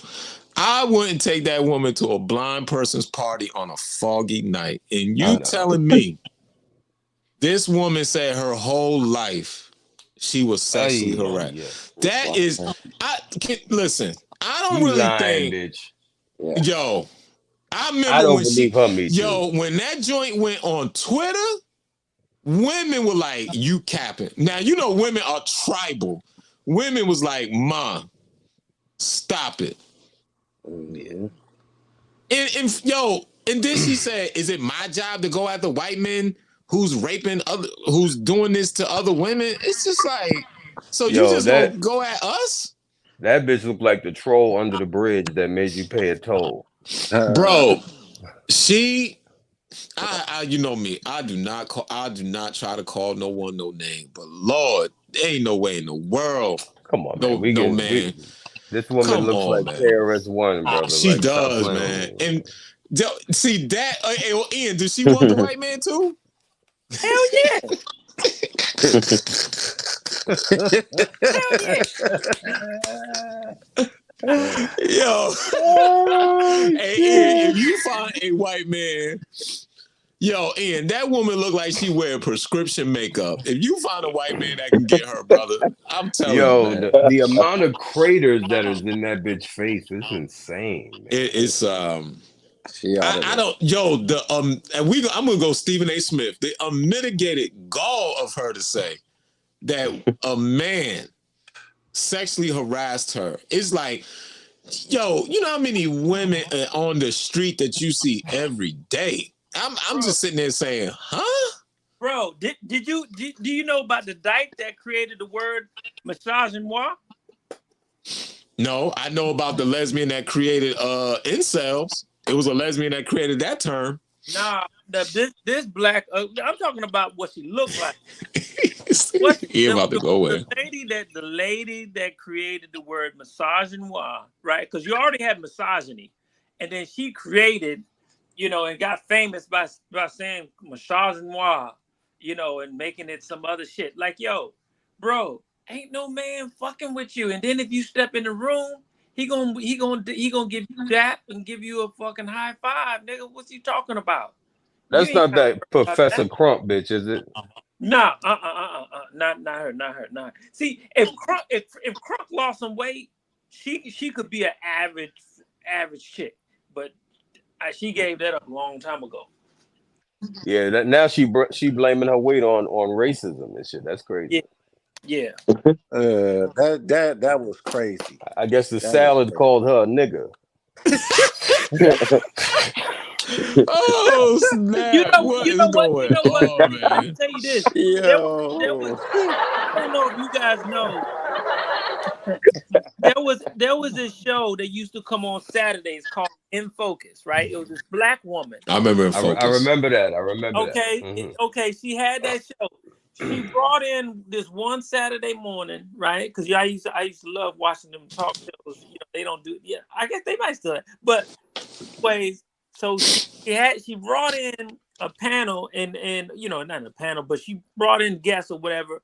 And one of the guests was this light skinned black chick that said she was a civil rights activist, right? So talking, woo woo woo and all that, da da da. But it come back to her. She says the reason I know white supremacy, racism still exists is because white men don't find black women attractive. Oh my fucking god. I Mm. read my case. Oh my god. So it's about the The white man white all over The man. again. fight, man.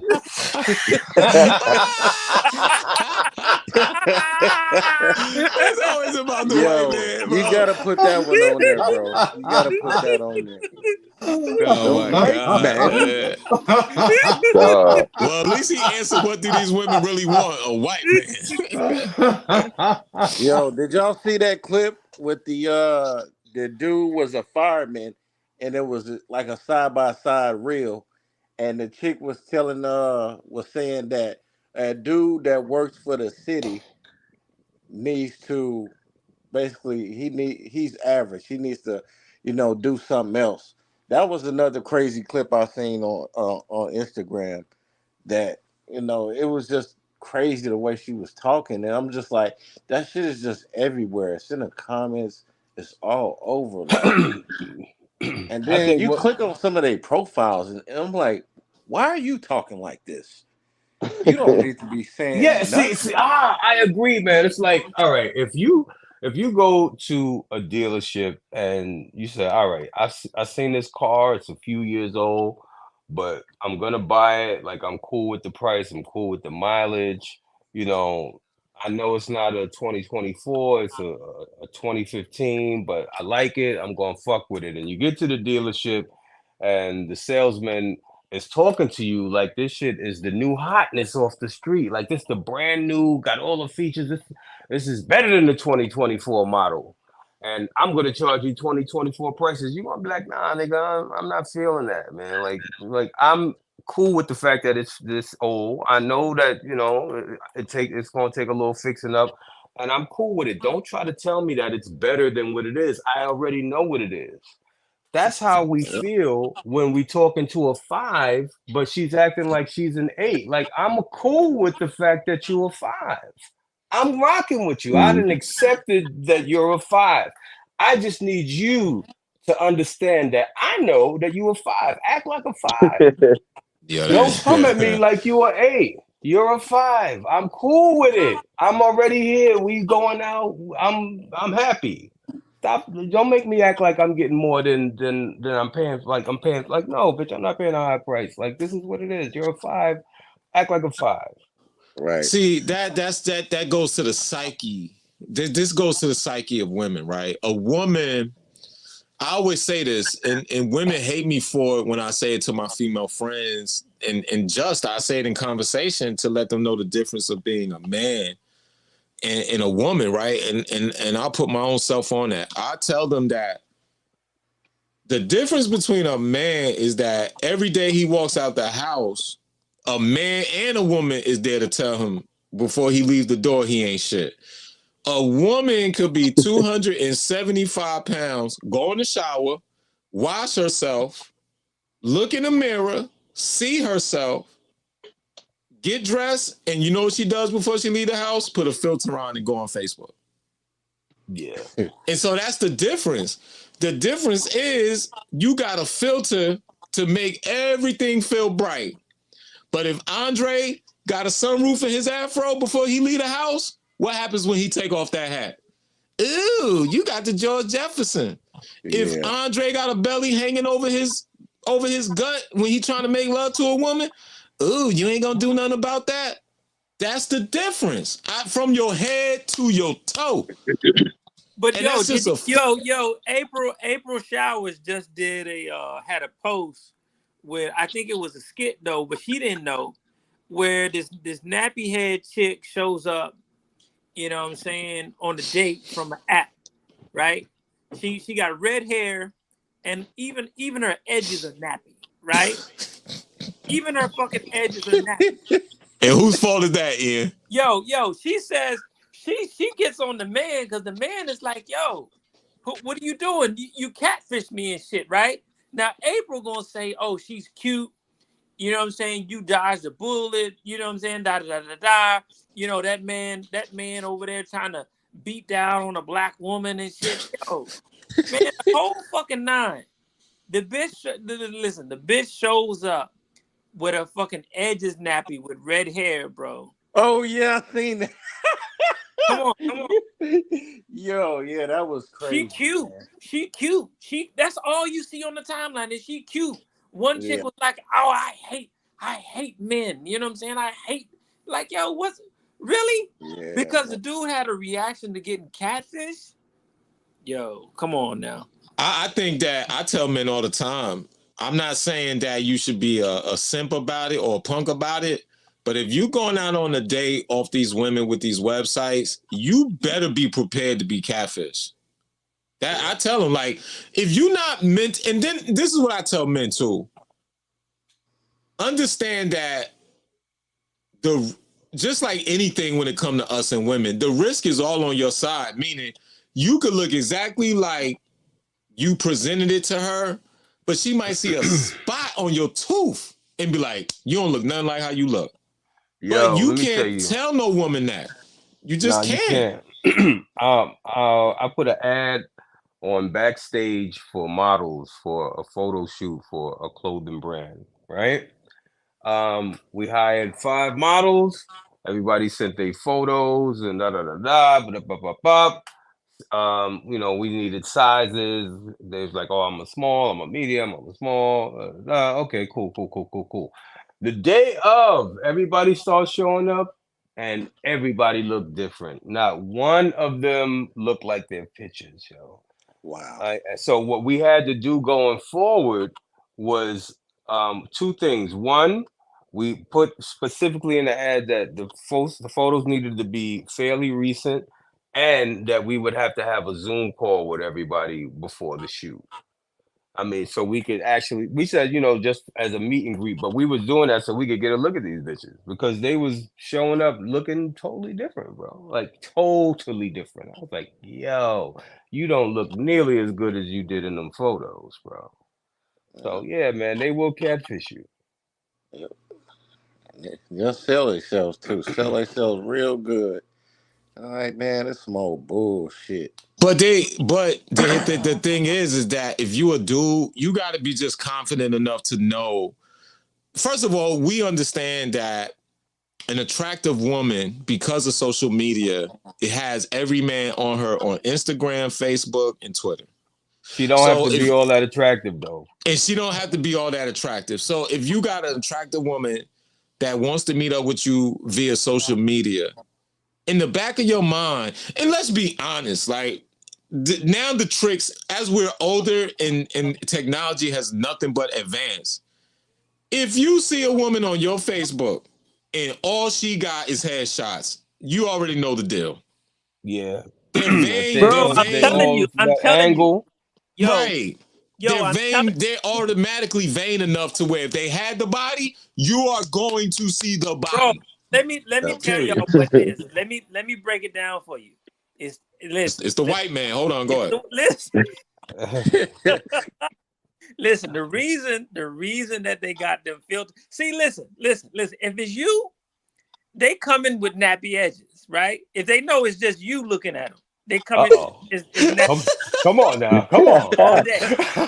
They go post a nappy edge and say, "Nigga, you can't do better." Okay. Come on now, bring it on home now. Now, but see, the reality is, they hoping to catfish a white man. Right? listen. Hey, there's a study. There is a study. The study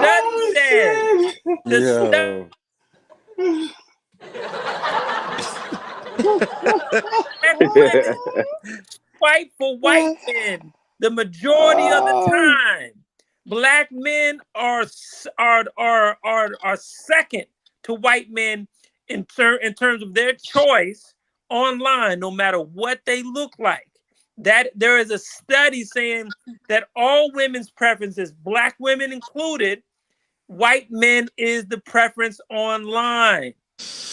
I don't know about that study. I know the study that the global beauty standard is the Chinese woman, the Chinese/Japanese woman, because of the hair and the eyes. I know that study where they say if you plug any attractive Asian woman in any part of the Western world, she's automatically at the top, right? Because most of them, there's some Chinese women that have beautiful bodies and there's some, that don't, but long hair, certain, they call them almond walnut eyes and stuff like that.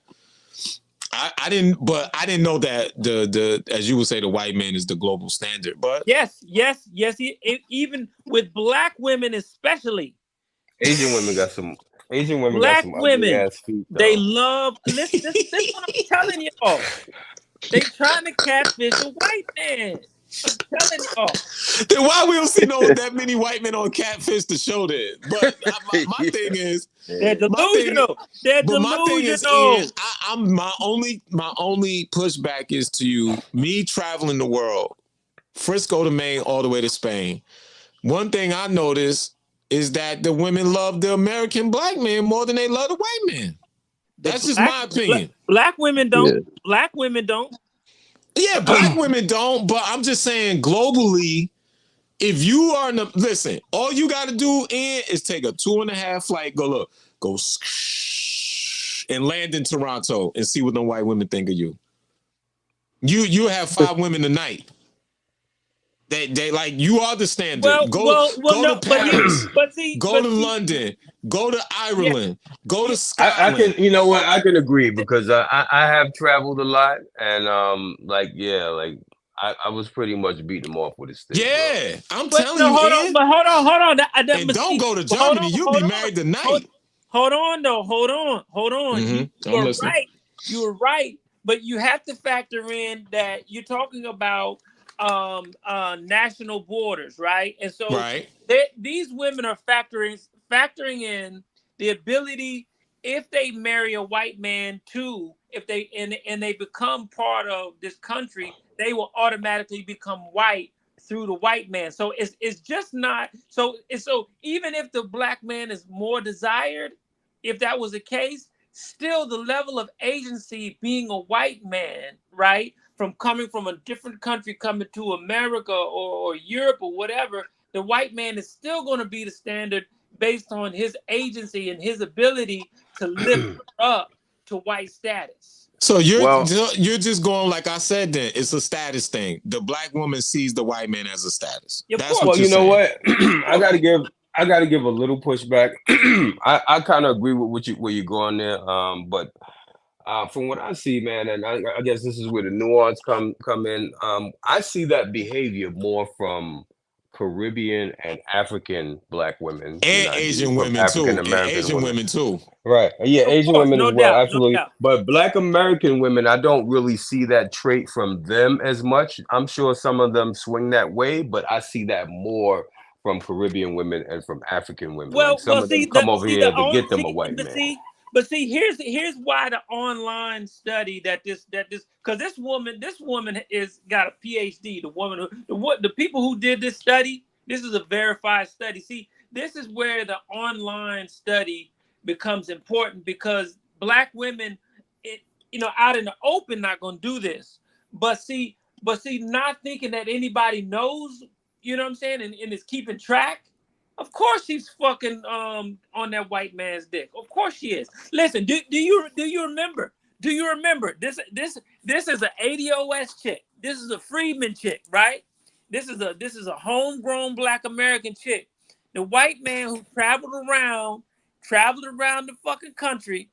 This heifer got the fucking nerve to get on the fucking TikTok and complain that this white man is going state to state to state I remember that. and getting white girls, I right? remember that. There I are remember that. I several remember that. instances.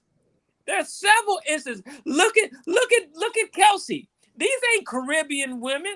These is not Caribbean women who were upset that Travis Kelsey left this fine ass black woman for the skinny white bread.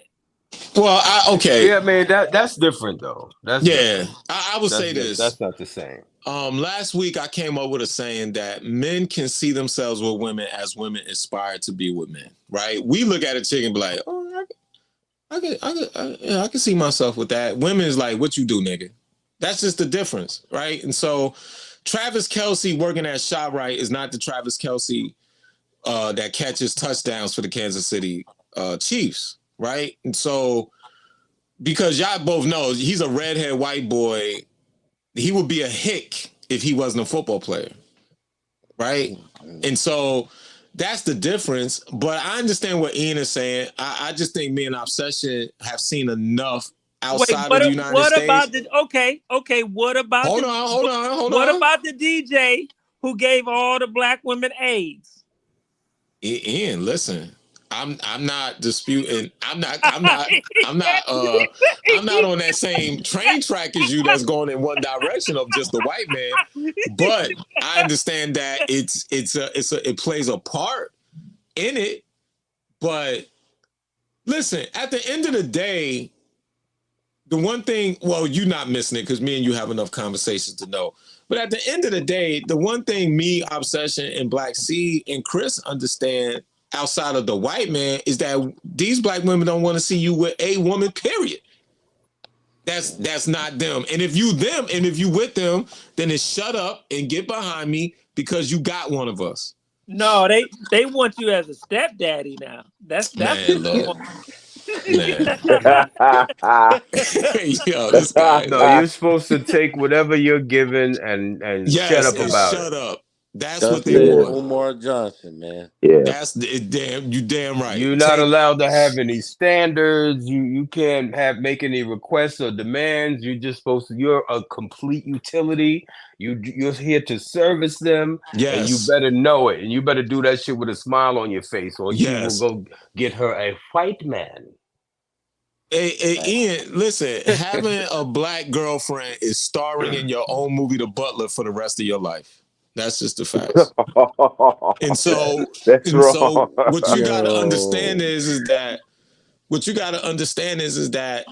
you said it yesterday when I laughed to the almost point I crashed the car. When you said, dude, I'm in the supermarket and if a woman flirt with me, I run. Nigga, I hit for the hills when you said that stupid shit.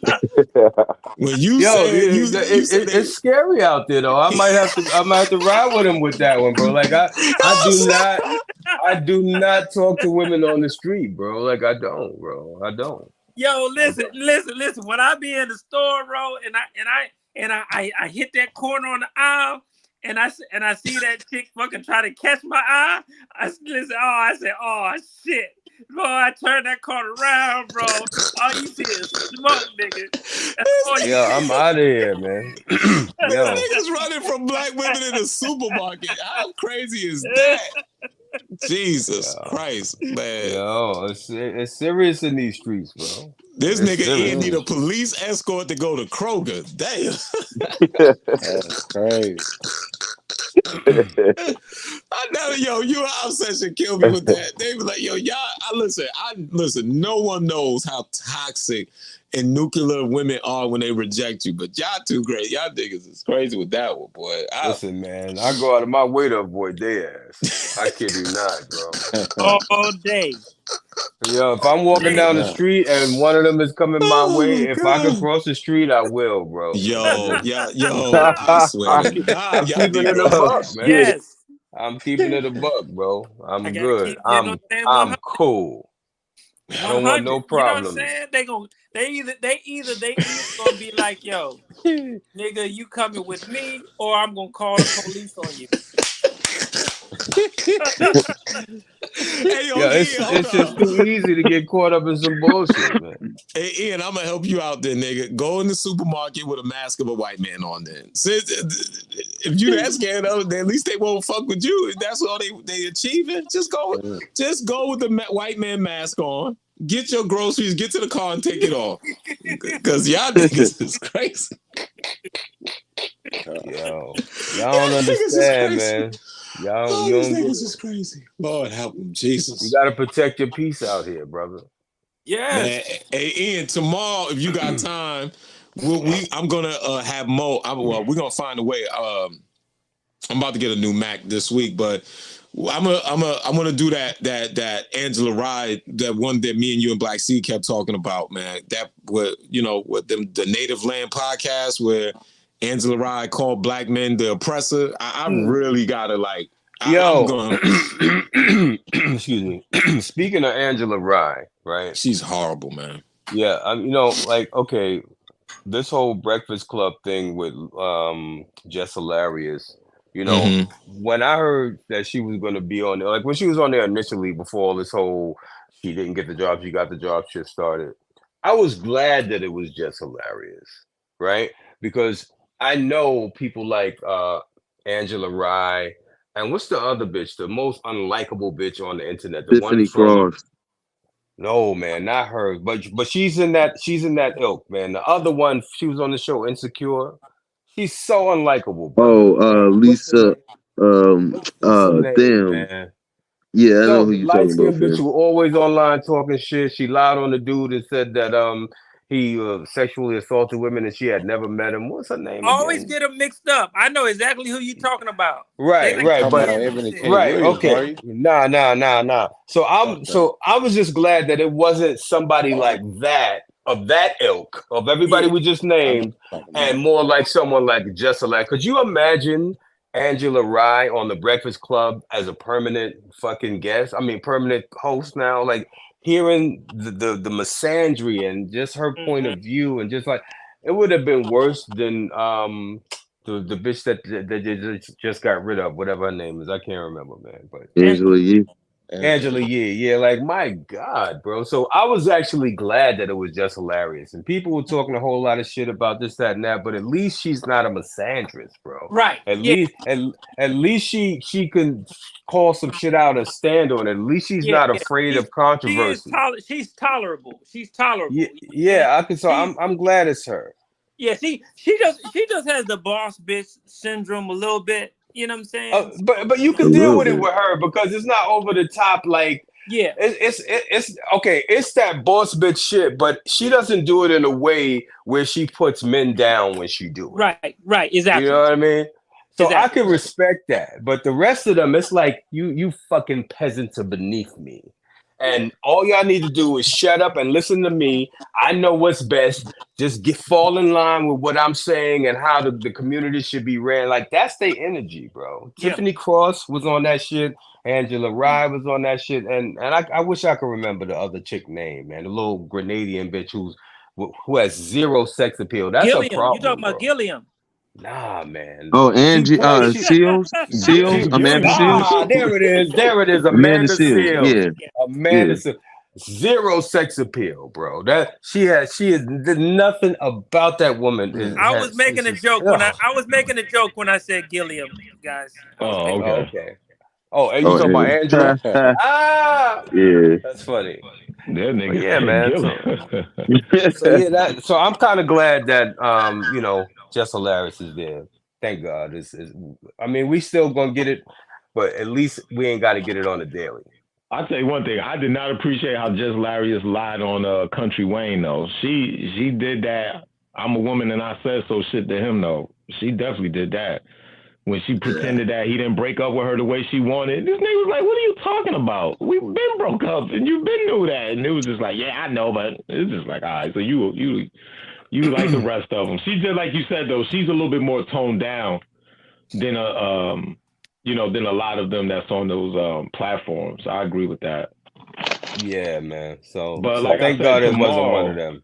yeah, tomorrow though, Ian, man, and Black Seed, and any if our session have the time, and Chris, I really want to talk about those three characters because I don't consider Andrew Gillum a man, not because of him being found face down with his butt cheeks in the air, but because the way he explained himself on the Breakfast Club was the biggest crock of shit I've ever heard in the history of a man explaining himself.